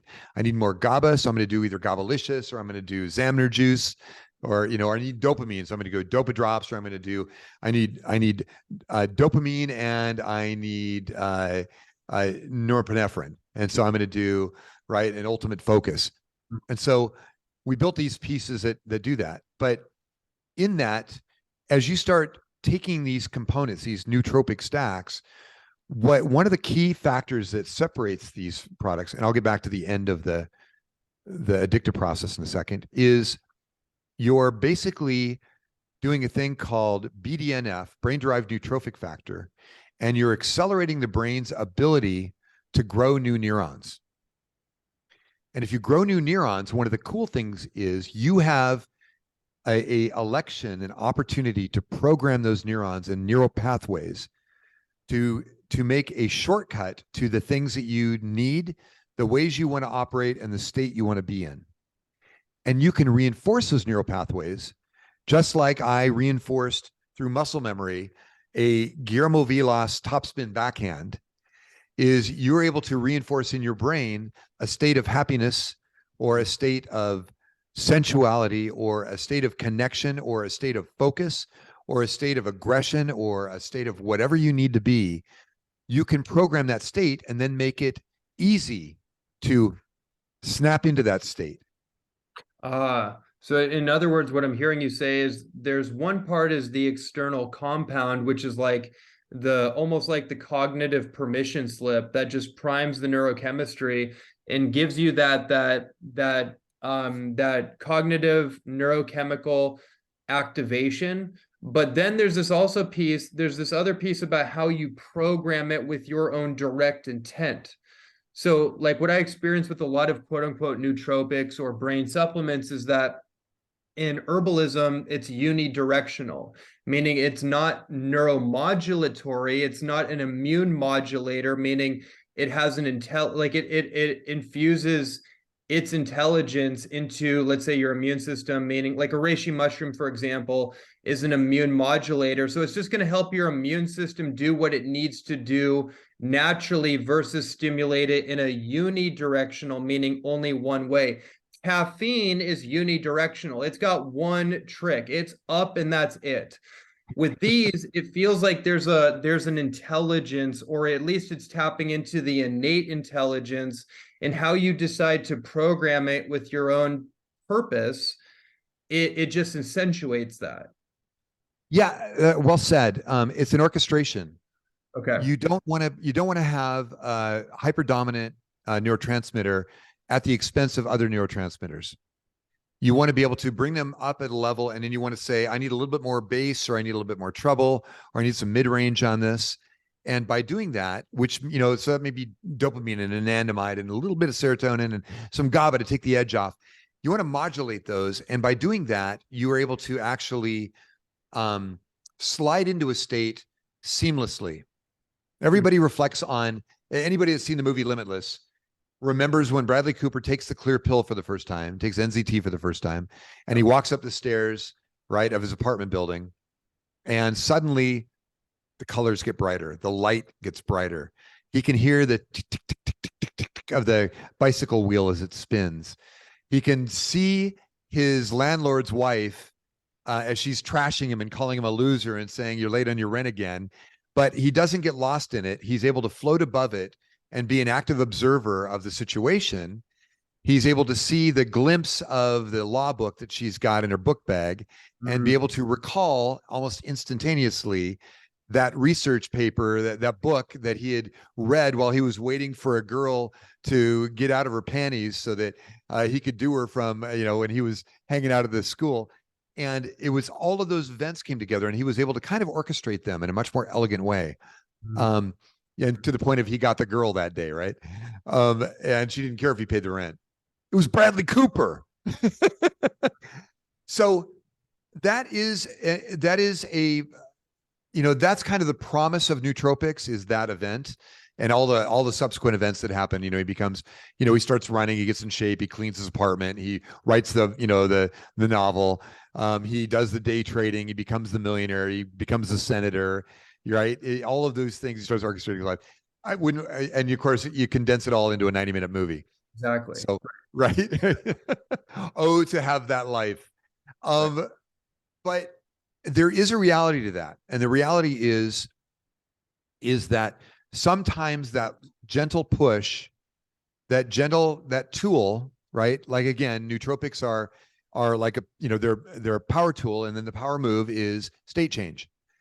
And so most of us are victims of state change. Mm-hmm. Right? We're on the other side of it. We're waiting to get into the state. We're waiting for the muse to show up. We're made for all these stuff. And as Pressfield says, do the work, the muse will show up. And so in the same way, so nootropics put you in the driver's seat. You become the instigator and operator behind the change. You own the mood, you master the method. So, and it's so important for us to understand that it's no longer a guessing game. And part of the reason that we build, you know, like in the, we have these different boxes of different products that we do. This is kind of for your viewing audience, the Nootopia box. Yes. This is called a world combination box. So it's kind of cool, and it's got a instructional. Is that a new one? Yeah, this is a new one. Yeah. So this, cool. Let me see if I can do this. Yeah, he thinks he's got physical coordination. So this is a magnetic. This has got your instruction booklet on how to use it. And then it's got these flaps. So this kind of tells you what's That's the new packaging. Oh, this is the first time I've seen this. Yeah, it's wow. Cool. That and then you know, you can grab, let me see here. I'm sorry, I do this backwards, right? Because I'm on video.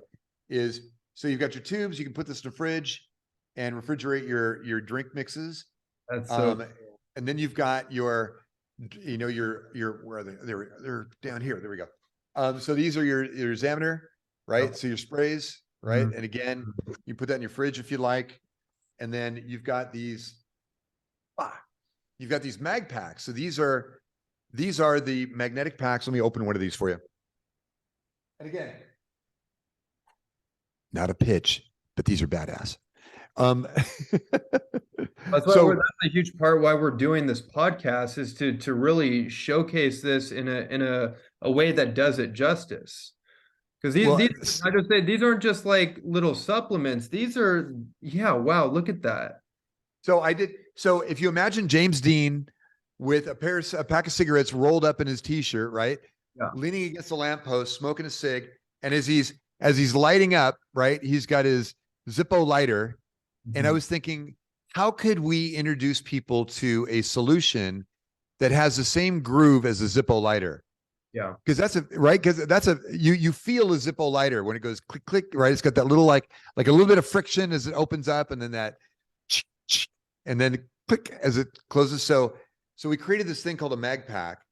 And it holds, in this particular one, what I've done is and No Bad Days is one of our, like, you know, when you control states, right? You got no bad days. So in this particular one, this is what I do before podcasts. I'll do a brain flow right here, and I'll do an upbeat. And so I package them together, and that way it's easy access. But yeah, man. So that's kind of the product. But when you can master the method, there's an old Van Morrison album called No Guru, No Teacher, No Method. And it's when you can actually kind of relax into, again, a flow state, but you can relax into the state you need to be in. You know how to go there. I'm sure that you, Ronnie, can close your eyes before you do a defensive move or an offensive move, or get into the right. Right as you're about to fight, you get into a state that is hyper aware, but also very relaxed, very loose, ready to go. If anybody looked at the 1-inch punch that Bruce Lee was so, you know, famous for, that state, and it was lightning fast, And it was, you couldn't believe that a human being would have that much force in that short of a span. But it's because he was so in tune with his state. Yes. He absolutely he knew he was already through the punch before he ever punched. He had Yes. already envisioned it. He had already known how far back his opponent was going to be knocked. He knew all of these factors in it, and he had envisioned it, and then he did it. But that envisioning, once you try it a few times, once you do the Elia Nastasi slice backhand or Guillermo Vilas topspin backhand 1,000 times or 10,000 hours, right? Is the book. You get in, you find that getting into that state is automatic. I literally today, I'm 61. I was 16 back then. I grab a tennis racket. I've got a lab here, 24,000 square foot lab in Burlington, Iowa, on the Mississippi. When I go upstairs to the third floor, which we're turning into a really badass podcasting room with a full weight room with a bunch of other stuff, is I'll go hit the tennis ball on the wall up here. The minute I grab that tennis racket, all of those strokes flood in, and I know how to do all of them. It is Neo being jacked into the matrix and knowing exactly how to do Kung Fu or any other martial art. I mean, We all have that ability. We have to tap it. this is so deep, and it's like, now I know we're like, I don't know if you have a hard stop. I certainly don't, but we're 25 minutes away from the original endpoint, and there's some pieces here I really want to dive into with you, and you're bringing up such a fascinating aspect of the idea and the reality that not only do you have the ability to access a multitude of different states that are also compatible with each other, but you also have the ability to tap into the state, but then the state itself gives you the ability to exercise whatever it is that you're looking to exercise based on the state. I mean, what I'm saying probably sounds so stupidly obvious, but it's kind of a profound idea because it's not something that most people experience regularly. So, have you ever done karaoke? Begrudgingly, yes. So, you know who Stone Temple Pilots are? I don't. Okay, they're like a take Eddie Vedder and take Pearl Jam and stir and mix with Chris Cornell, and you have Stone Temple Pilots. Okay. So it's great. So I have a musical background, and every once in a while I would go do karaoke downtown Vancouver, Washington, right next to where Nootopia is located right now.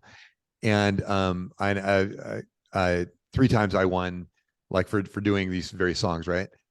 I'm not a professional singer, and I don't even play one on the internet. So, but what's interesting is going into those places is the only way to win at that game. The only way to be a great singer in the moment is to pretend that you're a great singer in the moment. Thank you. That's amazing. That's kind of where I was leading with that.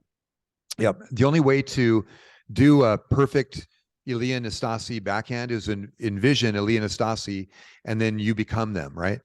I was in I had an investor in a house, in a home, and she got super pissed at me one day, like super pissed at me. And so we're outside on the front deck of our home that we co-own, and she's cussing me up and down. She's about 5'3", little tiny thing. I'm 6'3". So, and I absolutely could outpower her. Instead of fighting her, instead of trying to use brute force to win, I started looking at how I had handled a lot of these high conflict situations in the past.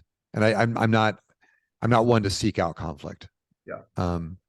And so I watched it and I said, all right, I can do 3 things. I can overpower her. I'm much bigger and stronger, and I can, right? I can lie to her. I can tell her something. I can basically diffuse it by just not being honest or obfuscating the obvious, and those kinds of things, and make her kind of second guess herself. Or I can allow everything to happen, whatever is going to happen, and not give a shit about the outcome, not be so committed to the outcome that I have to have my way, whatever my way would be. and and understand that overall, most of the time, good shit happens to me. So if I resign myself to the good shit that could happen to me and just allow the universe to do whatever's going to happen, no, I don't have any, like my commitment to the outcome isn't there, where I just get to watch.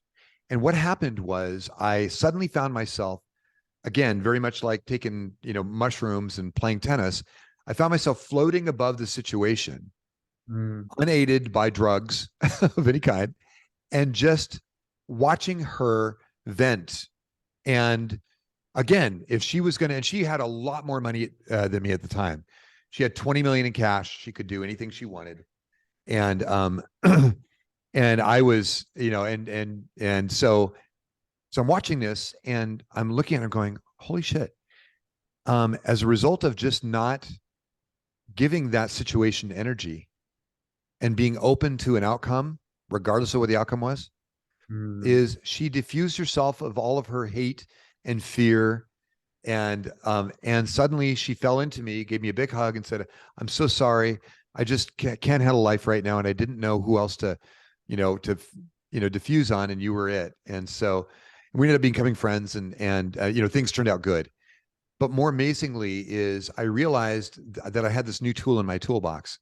And that tool was, rather than giving a necessary outcome all my power, it was giving the universe the opportunity to teach me a lesson and to guide the situation without a fixation on the outcome that has to be what I think it has to be.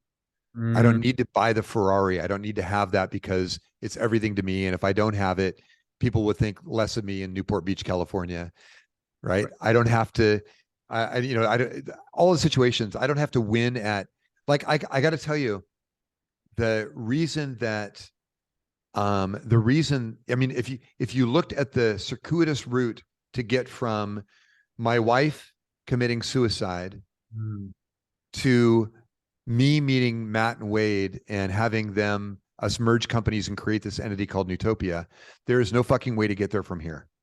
You can't, right. And it had to be something above our own consciousness, into our subconscious and into our kind of spiritual being.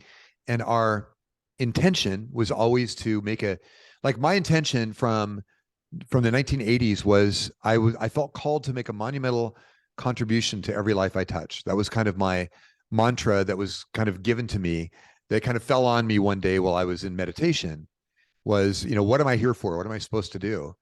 And then here I meet a bunch of people that if I never told them that, every Monday on our meeting with all of the company at Biooptimizers and Nootopia is we have a 1 minute, meditation or prayer.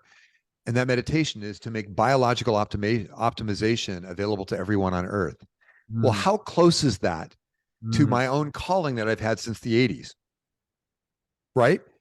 And it's not that I declared it. I don't have a poster of that hanging in my back room somewhere. I don't have it in my business card. It's just something that I felt, and that is when I'm at my deepest low, is what is my purpose? Why am I doing this? When the shit's going down and we've had cash flow challenges, or we had an employee, bank on us, or we had a client become a competitor. Whenever any of this shit happens, I go, you know what? That doesn't mean my calling is any weaker. My calling didn't go away. This event happened. Do I give a shit? No. If we're expanding the calling to make a monumental contribution every life, cool, I'm in. And it's a really important thing to understand. So, I mean, that brings so much up there, brings up so much for me from a spiritual perspective. And I'm very spiritually orientated, as are most people that listen to this podcast. So many of the conversations that we've had, especially the last couple months, have been primarily spiritually foundational, no matter what the topic is. I'm curious what your lived experience and perspective is on the concept of surrender. And I think this is also interesting when we talk about the Nootopia products, because there is this interesting phenomenon that I've experienced where the skills, the capacities, the mental and emotional intelligence that I've developed over my life has been more accessible So it's not as if I think this is the point I was trying to make earlier. It's not as if the pill is giving me skills and attributes that I don't have. And I think that's a misnomer. I need to make that clear. I've developed attributes within myself over time, but it's because of the state availability, it's made it that they're more accessible on demand. And then they're almost more refined as they express themselves in unique, novel situations. And there is this thing around being able to surrender or release control, like the executive control mechanism and the limbic friction. I've been able to just notice a natural releasing of the pressure valve, which has made it easier to tap into that flow state or into a state of just non-attachment. Like, oh, this is what's happening. Great. The old version of me that was more sympathetically overloaded would have a harder time releasing my attachment to outcome. Oh, I love that. I love that. So a couple things you hit on there. One is when these are these power tools, right? And what we don't know our inherent capacity until we push ourselves to that limit. Totally. Right? You didn't know that you could do the same kick 100 times or 1,000 times in an afternoon until you did it. And then, right. And I think I'm trying to think of Jocko Willink, maybe, or somebody close to that, or maybe who's the other guy that was a Marine that David Goggins. Goggins. Yeah, Goggins, great example, right? And he says that you hit, by the time you think that you've just done as far as you could, as hard as you could, you're at about 40% of your capacity. and again, this goes into the sick to superhuman spectrum that we've developed. So the spectrum, it's sick, suboptimal, optimal, super optimal, superhuman. Is most people have never had the opportunity to experience what superhuman feels like. Mm-hmm. They might have felt super optimal at one time, whether it's on speed or meth, or just a great day, or it's Christmas and you're 8 years old, or whatever, right? That's the super optimal feeling you have. That, right? Endorphins and dopamine and everything are just flowing through your system, and you're relying on those neurochemicals and physiological enhancements to like put you there. So one thing is everything psychological is biological, right? So and that's vice versa, right? Everything biological affects your psyche. And so it's and conscientious intention is discipline. So when you want and you believe that you are called to do something, or that you need to do something, or it's important that you do something, right? You develop the disciplines necessary. Hopefully, you develop the disciplines to get you there. Mm-hmm. I'm going to go back to a second to the addict. Perfect. Yeah. Once I started working with addicts, I found that once we got them clarity and they started making good decisions, the second most important thing that we found was that because of the abuse they had given their bodies and their brains, their neurochemistry, their adrenals, all of it, their bowel flora, all these things that they had abused, now they were fighting those things to try to get above, to get just to zero, not negative, but to get zero. So what we found is that if we could then help to bolster their ATP, their adenosine triphosphate output, so their natural energy could be there, they would move from being couch potatoes. Now they're making better decisions, but they can't move on those decisions. Once we gave them the natural energy and the motivation that necessary, in other words, the neurochemical replenishment, so they could actually execute on those decisions, the majority of the time they would suddenly find a little bit of success. They would have the clarity to make the good decision. They would have the energy to execute on that decision.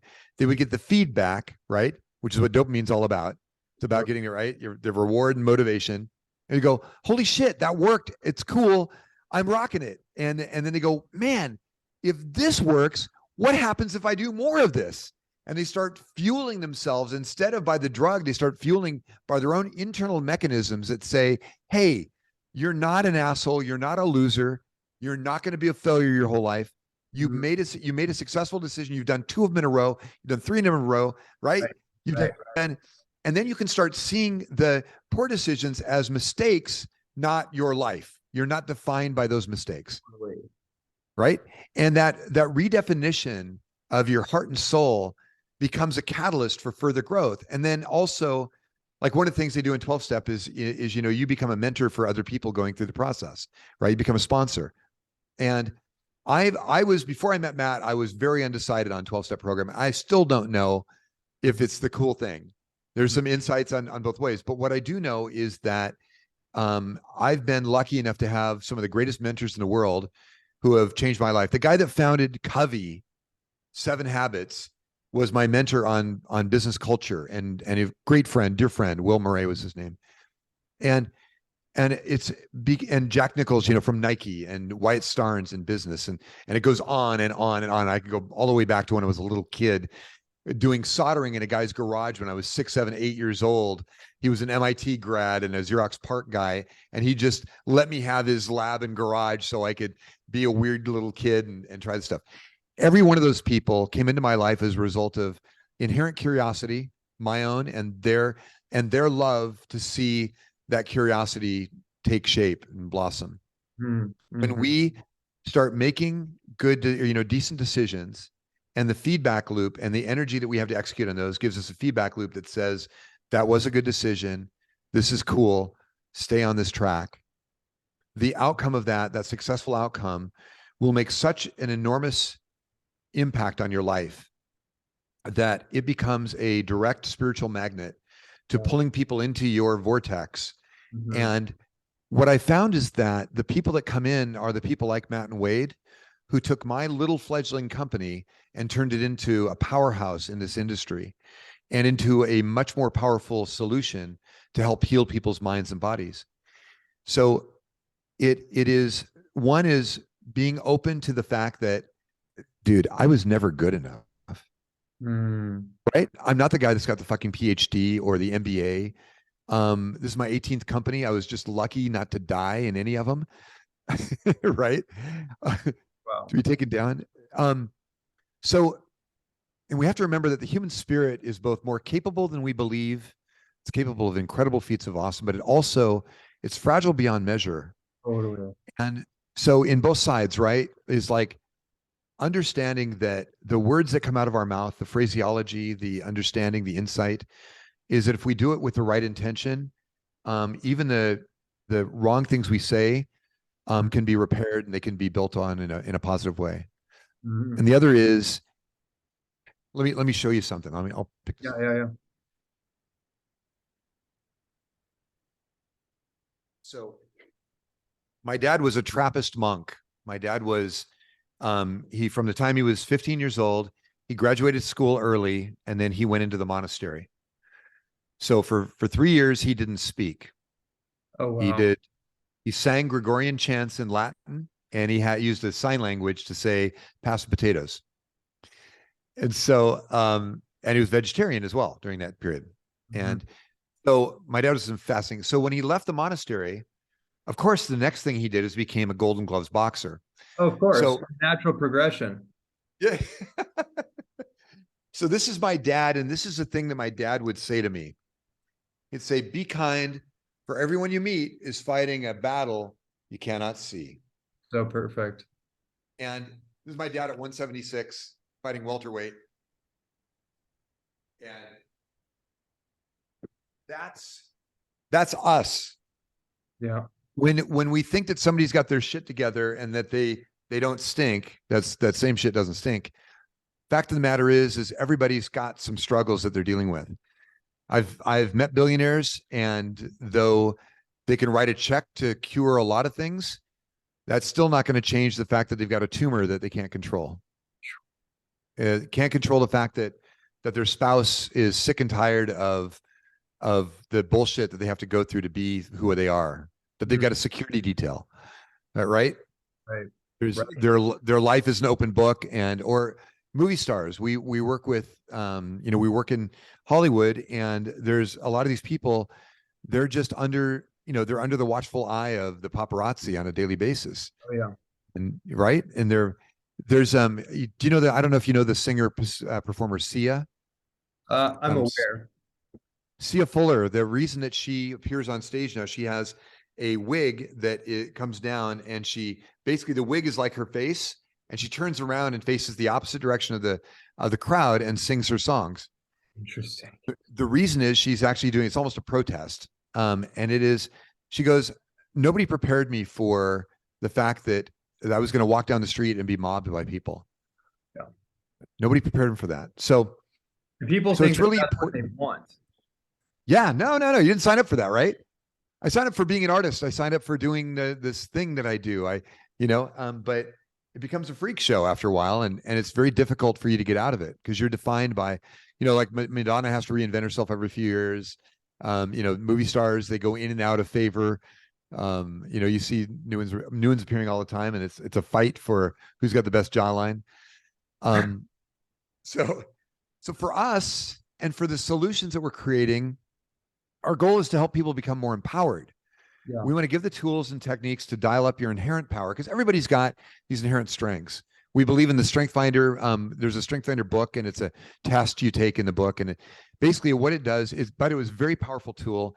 It was first given to me. I was dating the Tony Robbins executive assistant, and a girl named Christine Gunn in Newport Beach, and she handed me the book. She took a picture of me. I was working in this company that was run by a guy that really drove me hard, and he made me basically the dictum of his belief system was: you come in earlier every day, you leave later every day, you do more interactions every day, and you dress nicer every day. So by the time I was in the company about 8 months, I was wearing an Armani suit, and before I did that, I was in pretty freaking good shape. I had helped launch a company called Trike, a three-wheeled scooter. You stand on the back wheels, and I was ripped and doing 12-mile trike rides every day. That were like that's like the equivalent of doing a century bike ride every day. And she took a picture of me on my couch in my condo, and I was down to, like, I weigh 210 right now. I was down to about 182, 185, something like that. I'm 6'3". And so I was just a stick. I was pale. I had no color to me. My suit was kind of hanging on me. I had a very nice tie, a very nice tie. And she's going, and she took a picture of me, and she showed it to me. Digital camera, early day digital camera. And she said, "This is not the man that I started dating a year ago." Mm-hmm. And it was kind of this huge epiphany, like, holy shit, what was I becoming? I was a fragment of myself. I was a ghost of myself. Yeah.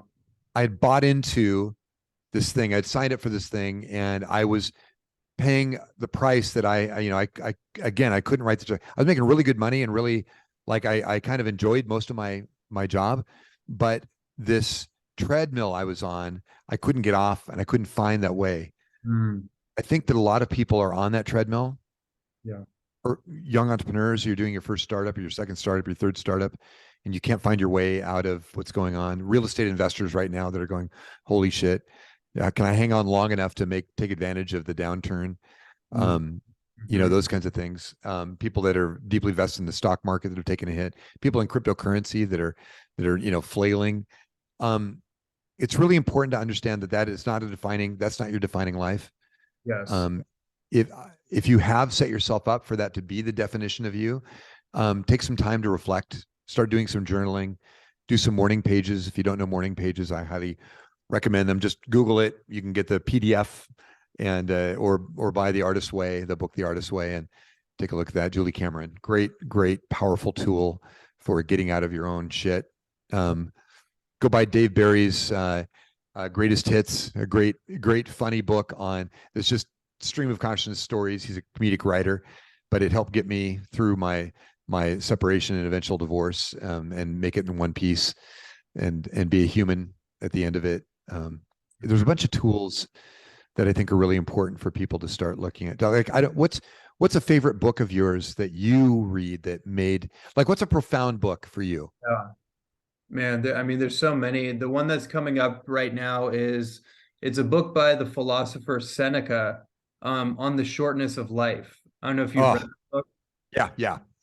Yeah, the great quote out of that is life is long, no, life is short for those who don't know how to use it, but life is long for those who know how to use it.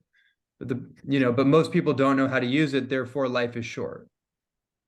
I love it. Tim Ferriss is a huge advocate of that. Yeah. Yeah, that's where I first heard the book and ended up getting it, years ago. And as a man thinketh, Oh, James Allen, classic like that, and Wallace Wattles, and Floris Shovelshin, The Game of Life, like those old classic kind of like niche personal development, spiritual yeah. books. Mm-hmm. Can I throw one Sure. into the ring with you? Yeah. So there's one called The Great Divorce. It's by C.S. Lewis. Okay. Yeah. Mm-hmm. It's a bus trip from hell to heaven, or actually from purgatory to heaven. He was all right, where he came from, the book of, or the Church of England. But it's an incredible book on motivation, people's motivations. And and to me, by the way, I used to get, when I was dating online at one point. I had like 76 dates the first year when Match.com had just come out. And I would use it as a tool to see if a girl was kind of the kind of girl I was looking for. Mm-hmm. Was, yeah, get the book. Let me know how you like it. Yeah. I would And love to. Yeah. C.S. Lewis is definitely somebody that I need to go deeper into. so this is one of the books that for me it was transformational, because it showed the reason, like if we were to define life, if we were to define a dark place, which we all have shadow spirit, and a light place like a heaven, right? Or a heaven and hell, or some kind of, is we all meet people in this journey we call life who have a very dark side to them, or they are so committed to their binary belief system that they can't see outside of it. Yeah. And as a result of it, they live a very, maybe shallow, maybe disproportionately negative life compared to what they could have. And the power of that book, again, bus trip, hell to heaven. The power of that book is when these people get to heaven on this bus, they get off the bus and they're all in bare feet. They get off the bus, and as their feet touch the grass cuts right through their feet. And it's because they may be spiritual beings, but in reality, the construct of heaven in their case is more physical than the spiritual that they achieve being in the dark side, right? Mm. And the really powerful thing is that you find out what people's motivations are, why somebody would want to live a life in hell, why they would want to live a life less than joyful. And he really breaks down those things, not in a technical term, but in story fashion, and right in character reveals. It's so powerful to understand that, oh, the reason that woman wants to hold on to this hate is because it gives her an upper hand over her former mate.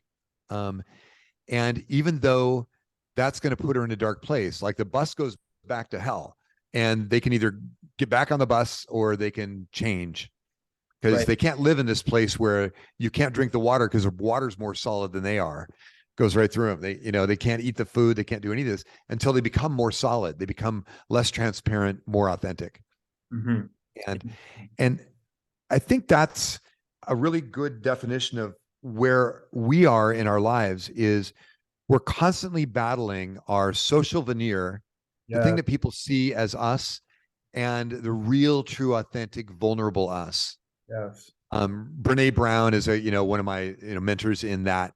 Like, how do you get so authentic without the fear of retaliation, of your weaknesses, or those things that you're so afraid of, your addictions and everything else?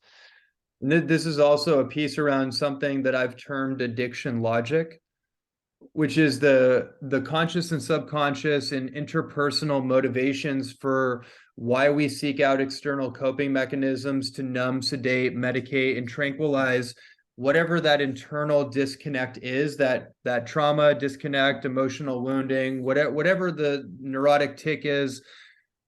We have reasons and stories for why we do what we do. And when you start to go deeper into the story, it doesn't actually make sense, but like practically, it's not logical. This is not, we know that the cigarettes or the alcohol or the pornography or whatever it may be is detrimental and is actually taking me on a destructive path. But why do we do what we do? There is some sort of narrative, there is some sort of reasoning behind it. And that's what you're alluding to. And that's also why state change is so important, because if we're not able to manage or enter into a preferable optimal state, then all we're going to be doing is seeking coping mechanisms to medicate the suboptimal or lower than suboptimal state, because the state is going to dominate the logic or the, whatever the belief system that we're trying to achieve from personal development modalities. Oh, that's beautiful. I'm going to probably do that as a pull quote. Thank you. You're right. There's a dearth of great people hibernating under poor neurological state management. If you give them the right solutions to optimize states in demand and watch miracles happen, that's kind of where it happens, right? Is so that it's so powerful to understand the narrative that we write. There was a time when my father and I, my dad, this one here, he passed away a few years ago. What an incredible man. I mean, what a great example also of a honest, ethical, principled guy. I'm one of 6 kids, and he did a hell of a job of raising us. I've had a hard enough time with my 3 kids. It's, I can't imagine 6. But the thing is there was a time when my dad and I didn't get along. There's that that journey, the hero's journey type of thing where, and my dad, I felt like I was abandoned at one point. Mm-hmm. And I just remember how much that hurt me, and how I started writing this narrative that was honest, but it was the bad side of these things. It wasn't the whole of these things. Right.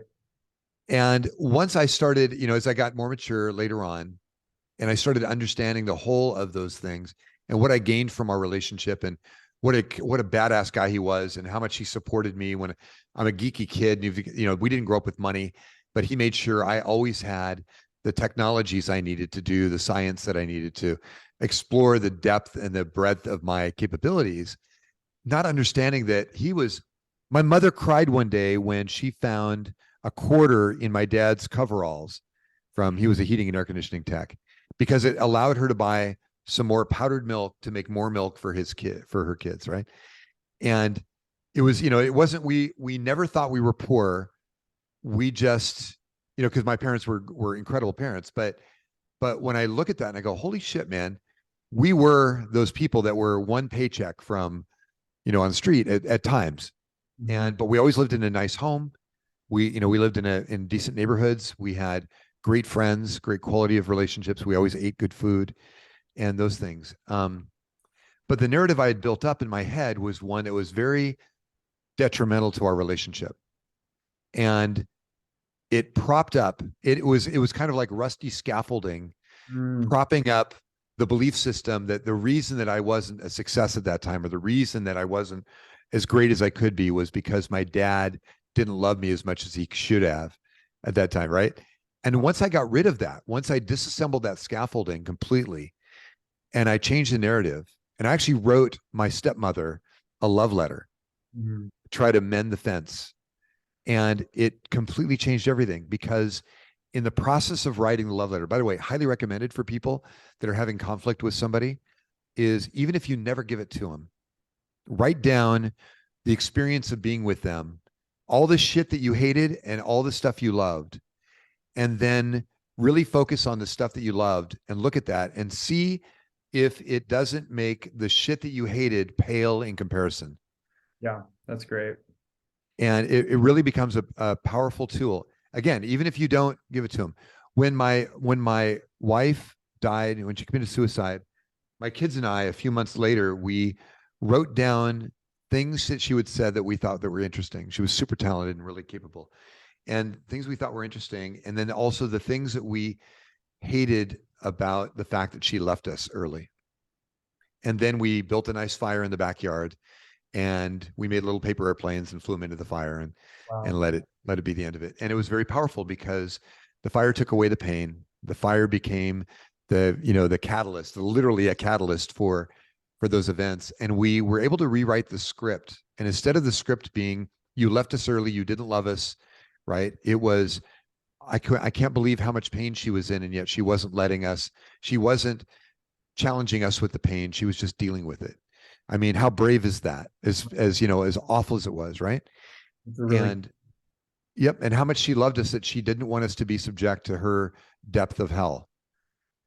And by recrafting that, it gave us a new lease on life and an ability to. And then the miracle of miracles happened is at her wake, a little faceless car, a little Econo box drives up the driveway, and a guy gets out and he hands my daughter a handmade paper box and leaves.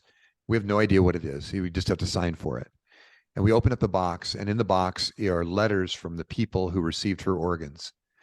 And my daughter, Livy, the one that still works with me, she read off how the trucker got a new set of eyes, how her kidneys fueled another person's, a little girl's future, and all of these different things. And so her death was really literally more of a transition. wow. Wow. And yeah. Well, talk about grace. You know, it's like I know we're at the 2 hour mark and this just keeps getting just more profound. And I guess like there's two things I want before we complete. There's two things I'm hoping to do with you. Um in this moment, I guess I just want to ask you on that point because the word grace came up for me. And what came up on the back end of that is capital God. Yeah. I was on Josh Trent's podcast. We did a 2 hour deep dive on addiction and we went deep into so many things. And in my book, there's a phrase that I've been using a lot lately, which is essentially that addiction is not your problem. It's an attempt to solve the problem. And deep down, the problem is the God-shaped hole in your soul that you're trying to fill with an external coping mechanism, person, place, or thing, right? Oh, And he asked me at some point, he's like, what do we need? And I didn't even think, it just came over me. It was just like, we need God, essentially. That's what we need. Now, to each their own and how you interpret that, it means nothing to me. But I know what that means for me. I'm curious what comes up for you. You've lived a full life, you've experienced so much and you've shared so much. I'm curious, what's your relationship with what we call God? can I tell two stories on that? Please. All right. Thank you. The first one, I'm in the Air Force. My big brother and I both went in the Air Force. Um, and we both, I think, privately had had the objective of saving money to start companies. So mine was going to be technology. I didn't know what his was going to be, but he's always been my brother is Forrest Gump in 9 out of 10 ways. And so literally, I mean, I'll tell you his story sometime. We'll save that for the next podcast. Beautiful. But my brother Doug is Doug. I love you, brother. So one thing is, so my brother becomes my little brother Tom, my youngest brother, who's like the super talent of us boys. He's an incredible musician, and he owns a really successful heating and air conditioning company. He has a great wife, and is just really an icon to me in many ways. He became a Jesus freak. He became a solid, a sold out Christian. This is back many years ago. It was back in the late 70s, and so he starts writing letters to me and my brother as we're in basic training and tech school and all those. He's writing letters, as Paul would do. And so Paul the Apostle, the one I was referencing there, that Paul, Right. or Paul Carrick, the singer, and so he's writing letters to us and everything. And I think it's interesting, but I'm not swayed. Like I saw my dad, and my dad was really cool. He let me study, when I realized that Catholicism wasn't my gig, I was 6 years old. And so he let me study Taoism and Buddhism and transcendental meditation and all kinds of stuff. And I had a really great, he got on his haunches one day when I was asking that, what the hell's going on here? We're learning Latin, and Latin's dead at the Catholic Church, right? And he goes, you know what? One of the things I noticed when I was meditating in the monastery is God is so much bigger than any book. Yes. So he goes, he says, what do you want to do? And I said, I want to see what's out there. And he goes, great. Where do you want to start? I said, I don't know, where should I start, Dad? And he goes, well, Buddhism is a good place to start.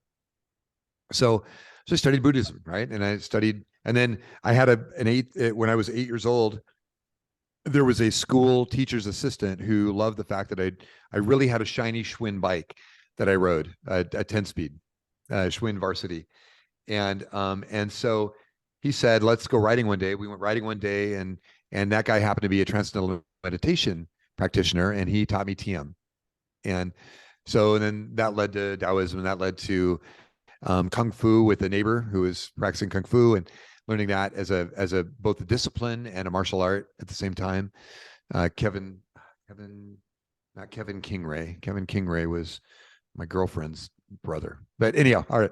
Kevin Ambrose. There we go. Kevin Ambrose, who was a neighbor. But so we've had all the experience too. So fast forward, my brother's writing letters and everything. I ride my motorcycle down to my brother at a 2-cycle, 3-cylinder Suzuki bike. It was badass. And when it came on the pipe, it would just pull a wheelie. I rode down from Central California to Southern California, and I met with my brother, and we got drunk. And then the next morning, he said, "Hey man, why don't you come to church with me?" I'm going, "Oh, come on, brother. I'm not dressed for it." I knew what church meant for me. It meant, putting your knees on a hard pew, singing certain songs, saying certain responses to a very programmatic, by the way, not a trash on Catholicism at all. Just it was my experience with Catholicism at the time, my limited insight on how spiritual that belief system could be. But so I go, okay. He goes, "Hey, there's going to be chicks there." I'm going, "All right, cool. I'm in." So I'm in shorts and a t-shirt, so I rode my motorcycle there, and we go in, and there's these round tables, and there's people around these tables, and they're eating donuts and drinking coffee, which I thought was really unusual. And there's a band that sound like Crosby, Stills, and Nash playing really great, like acoustic harmonies and really cool tunes. I'm going, man, that's awesome. Because we were a musical family. We really loved music, and every one of us played music at some point. And so that was like really cool. And then I find this smoking hot blonde. It happens to be the pastor's wife. Brent Rue is the guy's name. And so I sit down at one of these round tables right next to her, and my brother sits on the other side of me. And we got my donuts and coffee, and things are going cool. The pastor gets up and he does minutes, and then he goes, "All right, let's talk about heaven." He goes, "Let's talk about infinity." When I was young, I was so entranced with infinity and Einstein's theory of general relativity that I literally woke up in cold sweats every month and a half or so, like fearful of infinity, of being insignificant, because all I saw myself was insignificance in the scope of infinity, in the scope of the grains of sand in the biblical perspective, right? We're all as grains of sand. Well, if we're all as grains of sand, then I'm not worth squat, because the beaches never change. And so I'm at this thing, and the pastor goes, "All right, let's talk about the Funk and Wagnall Encyclopedia series." Now, there used to be these things called encyclopedias. They were big books, and they were in the library, and they had all the knowledge and wisdom that we had in the world were all in these books. That thing, they were very, there was like 26 volumes, and there was a concordance at the end of it that was a reference to all the rest of it, kind of a shortcut.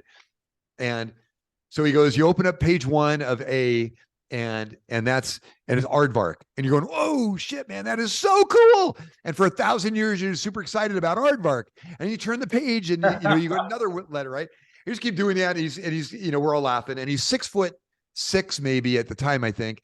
He was so tall and skinny, and he put his leg over the podium, as he's speaking, like he's that tall. Very cool, good, and he's just very excited about this whole thing. By the way, the movie Jesus Revolution, that just came out recently. If you get a chance, I would highly recommend you watch that. It's an incredible. Those are the pastors and the assistant pastors and the catalyst for my young Christian background. Okay. So Chuck Smith and Greg Laurie, who was mentored under Chuck Smith, were the super pastors to my spinoff from that church, the Calvary Chapel Church that I was in Central California. So great stuff. And it's a really cool time where hippieism met, right? Met spiritualism. Right. So he does all this stuff, and he gets to the end, and he goes, "Okay." And finally you get to the last page of concordance. And it's, what it says? It says, "Turn to page 1 of A." And so this whole problem that I had my whole life is when I was a little kid of being insignificant in infinity, he put into a catalyst. He goes, and then he goes, he does what's called an altar call, where he goes, and he goes, okay, is anybody here interested in understanding more about Jesus Christ? Because this was a Christian church, right? But it was kind of one of these edgy hippie Christian churches. Everybody wore shorts and and knee socks and and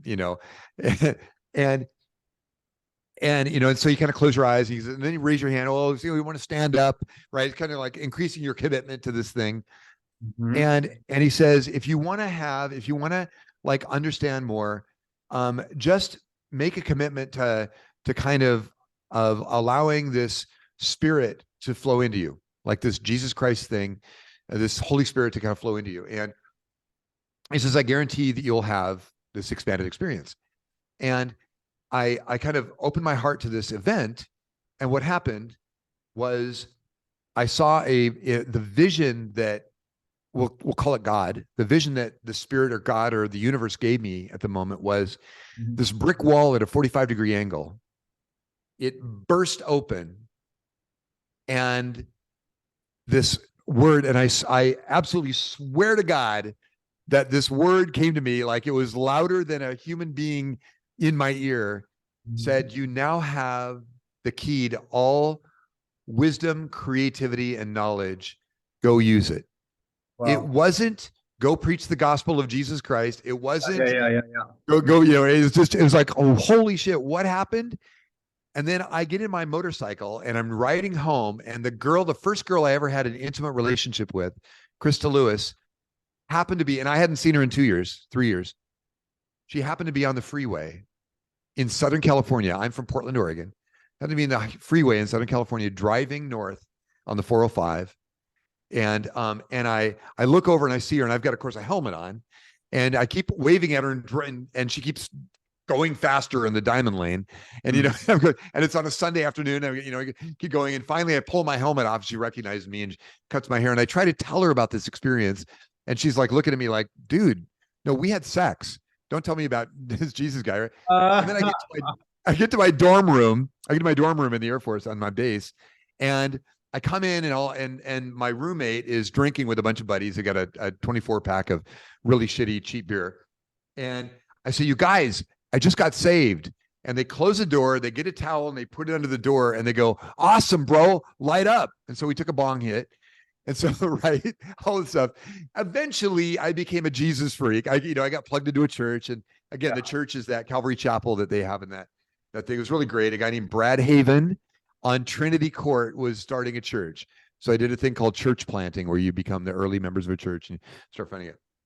So we fast forward a couple of years, and I'm in this church and I'm studying Greek, Hebrew, Latin, Aramaic.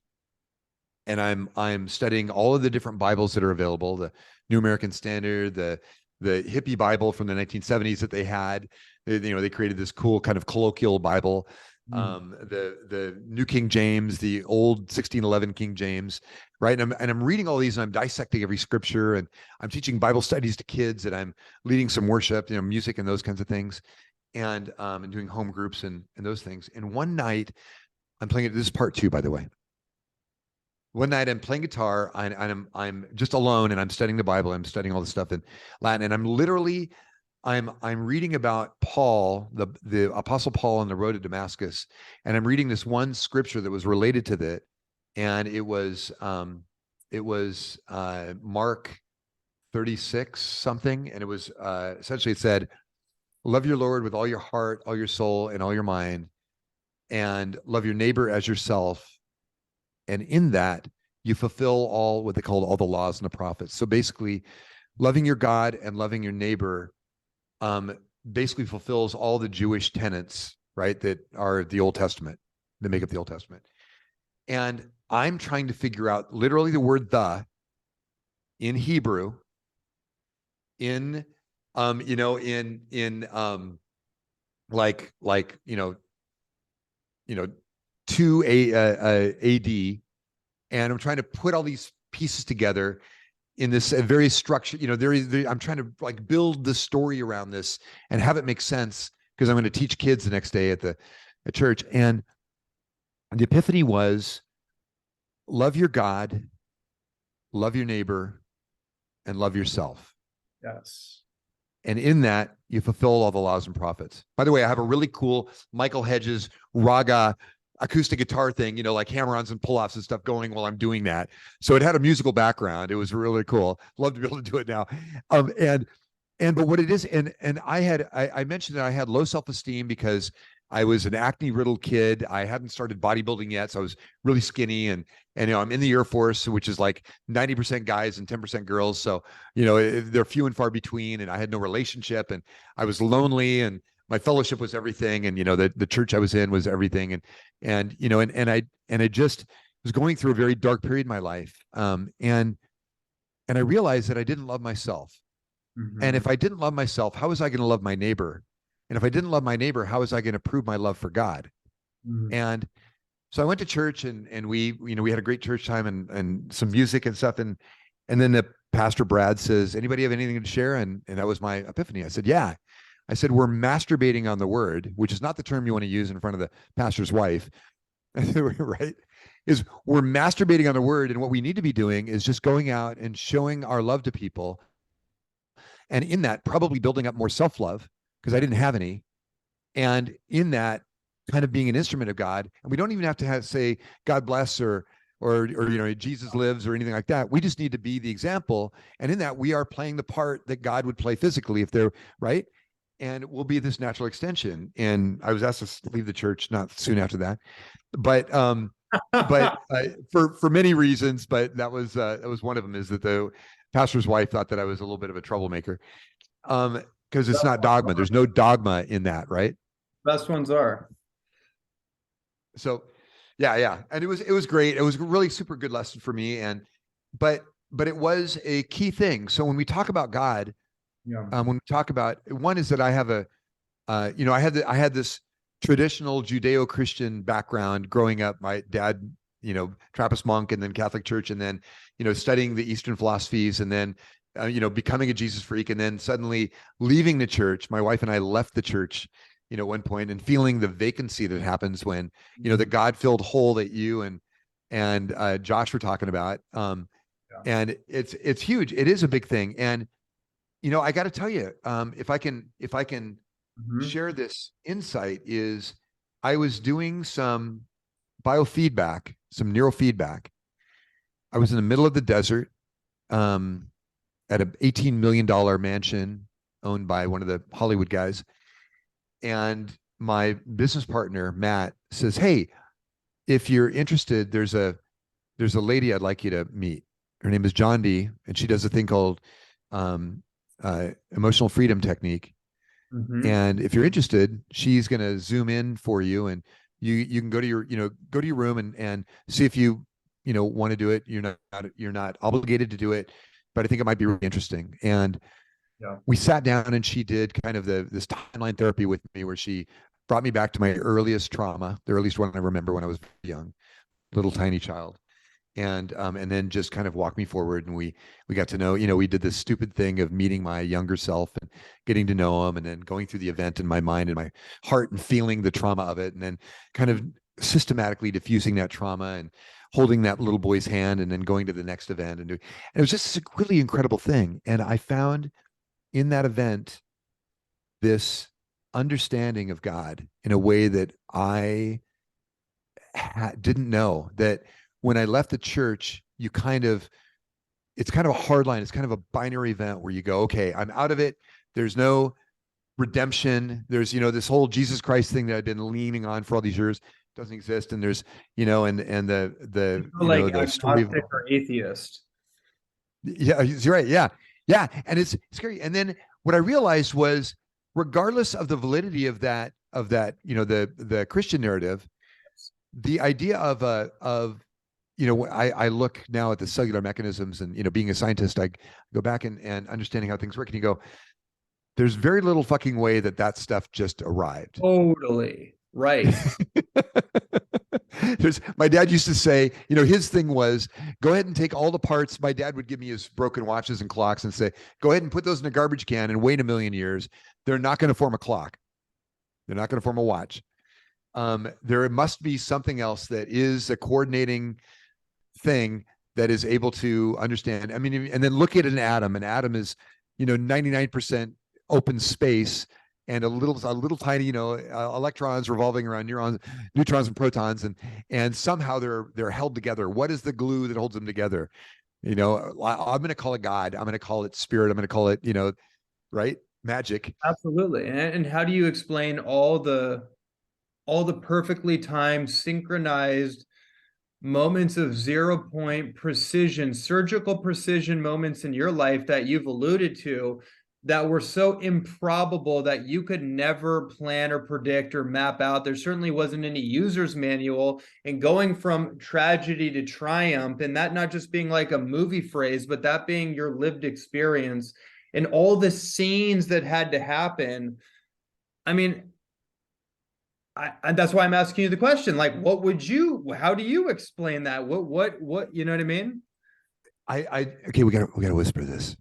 Yeah. God is everyone's superpower. That's what I'm trying to get to with this. Right? Yeah. Is I can do all of these neurochemical gymnastics and I can help people achieve a state of dominance, a state of power, a state of focus, a state of joy, a state of happiness, a state of whatever. But inherently, there's a crystalline structure within you that is just hoping that one day you'll do a trust fall and say, there is something out there. There is, and once you understand that, the level of confidence that it gives you, that you can go into something if you feel called to, or if you feel the impetus or the prompt. You're going to have a conversation in a coffee shop that is going to change your life. You're going to be talking to one of your employees or one of your bosses, and they're going to say this flippant remark that you have no idea. And suddenly you're going to cogitate on it, and it's going to lead you to a book and a phrase inside the book that you're reading that's going to lead you to a song lyric that is going to lead you to driving to a place on an alternate route that you would normally never take, that is going to lead you to meeting some guy on the side of the road. Right? It's the hero's journey is real. Totally. Right? And we all go through it time and time again, but we often don't realize what's happening. We don't understand who that character is and how they fit into the great theme of things. And we don't give spirit or universe or energy or God, or we don't understand we don't understand the events to a point of being grateful. And once we integrate that gratefulness of, thank God thank whatever, right? Thank the universe, thank whatever, thank all that, thank whatever it is that when you realize that you are, you're not in control, but more importantly, if you allow the bigger picture to guide you. Let me try this one on you. So I'm going to, like, for all those people that are non-Christians or don't ascribe at all to Christianity, are going to go, Jesus, man, this guy talks so fucking much about God. But there's Paul the Apostle was this dude who was a radical. He was an entrepreneur. He made tents for a living, and he was next in line to become one of the high priests in the Jewish religion, the Jewish faith, and in Judaism. And so as a result of that, he was not exactly bullish on Christians. The Christians were a problem. They were a flagrant group. They knew enough about the faith, the Jewish faith, to be very strong in that. They knew how to play the game. But then they had this new game that was coming, which said, hey, we got this character that's kind of fulfilled all of this law, this Jewish law, all of these freaking things we got to do to become, right, good with God. So Paul's on the road to Damascus to go persecute Christians. This is a long road between cities. As he's on this road to Damascus, there are these prickly pear type of things. They're called goads. And at one point, he sees this light, this blinding light, and it's not the desert sun. It's something else. It's so powerful that it literally blinds him. He gets down on his knees and he said, "Lord, Lord," and the voice says, "Yes, Lord. Paul, don't you find it hard to kick against the goads?" And what he was talking about was, don't you find it hard to kick against these people that are trying to exhibit this expanded faith? This is not this is not the Jewish faith doesn't count. This is fulfillment of the Jewish faith. And he goes up on a rooftop and he meditates for 3 days and prays for 3 days, and then gets direction in his life. And now he's 180 degrees turned around, going, all right, I'm going to be the guy that's going to spearhead this faith. Wow. When we are passive, waiting for the fucking thing to come to us, that is, and sometimes it's important to do that, to be able to meditate, to be insightful, to again journal and to pray and to meditate and kind of like just kind of call the spirit in. But as Stephen Pressfield would say, go and do the work, build the work. In the process of doing the work, even if it's fucking wrong thing, a guiding spirit will come in and say, hey, cool, you're doing shit. The universe will come in and say, cool, all I'm looking for is people that are doing shit. Yeah. People that have, right? And then I can work with those people. It can be completely the wrong thing, but I can work with them. Yeah. And you find that time and time again. You find that time and time again in whether it's in the kind of things we're doing, where we're trying to communicate a big picture and give people the tools to get to create something more out of their lives. Yeah. Sarah Van Brethnach, I think was her name. She wrote this great book years ago about being and doing more, right? Like once you realize what you're capable of, you can do more. But most people have no inkling of how capable they are. Mm-hmm. And there are people in the spiritual realm who are trying to meditate or pray their way into something significant. I'm not saying that's wrong. Absolutely can't say that wrong. But I also know that there's a certain commitment to just like let the spirit bring in a vision for you. Feel that thing that catalyzes into a vision, and then go act and do stupid shit. Do stuff that's wrong or broke. Just do stuff. Get the energy and commit yourself to the energetic activity of getting incrementally closer to something of meaning. And watch the people show up, watch the events show up, watch your resources appear in your life that suddenly help to put the guardrails around and guide you into a much more powerful thing than you could even ever imagine you doing.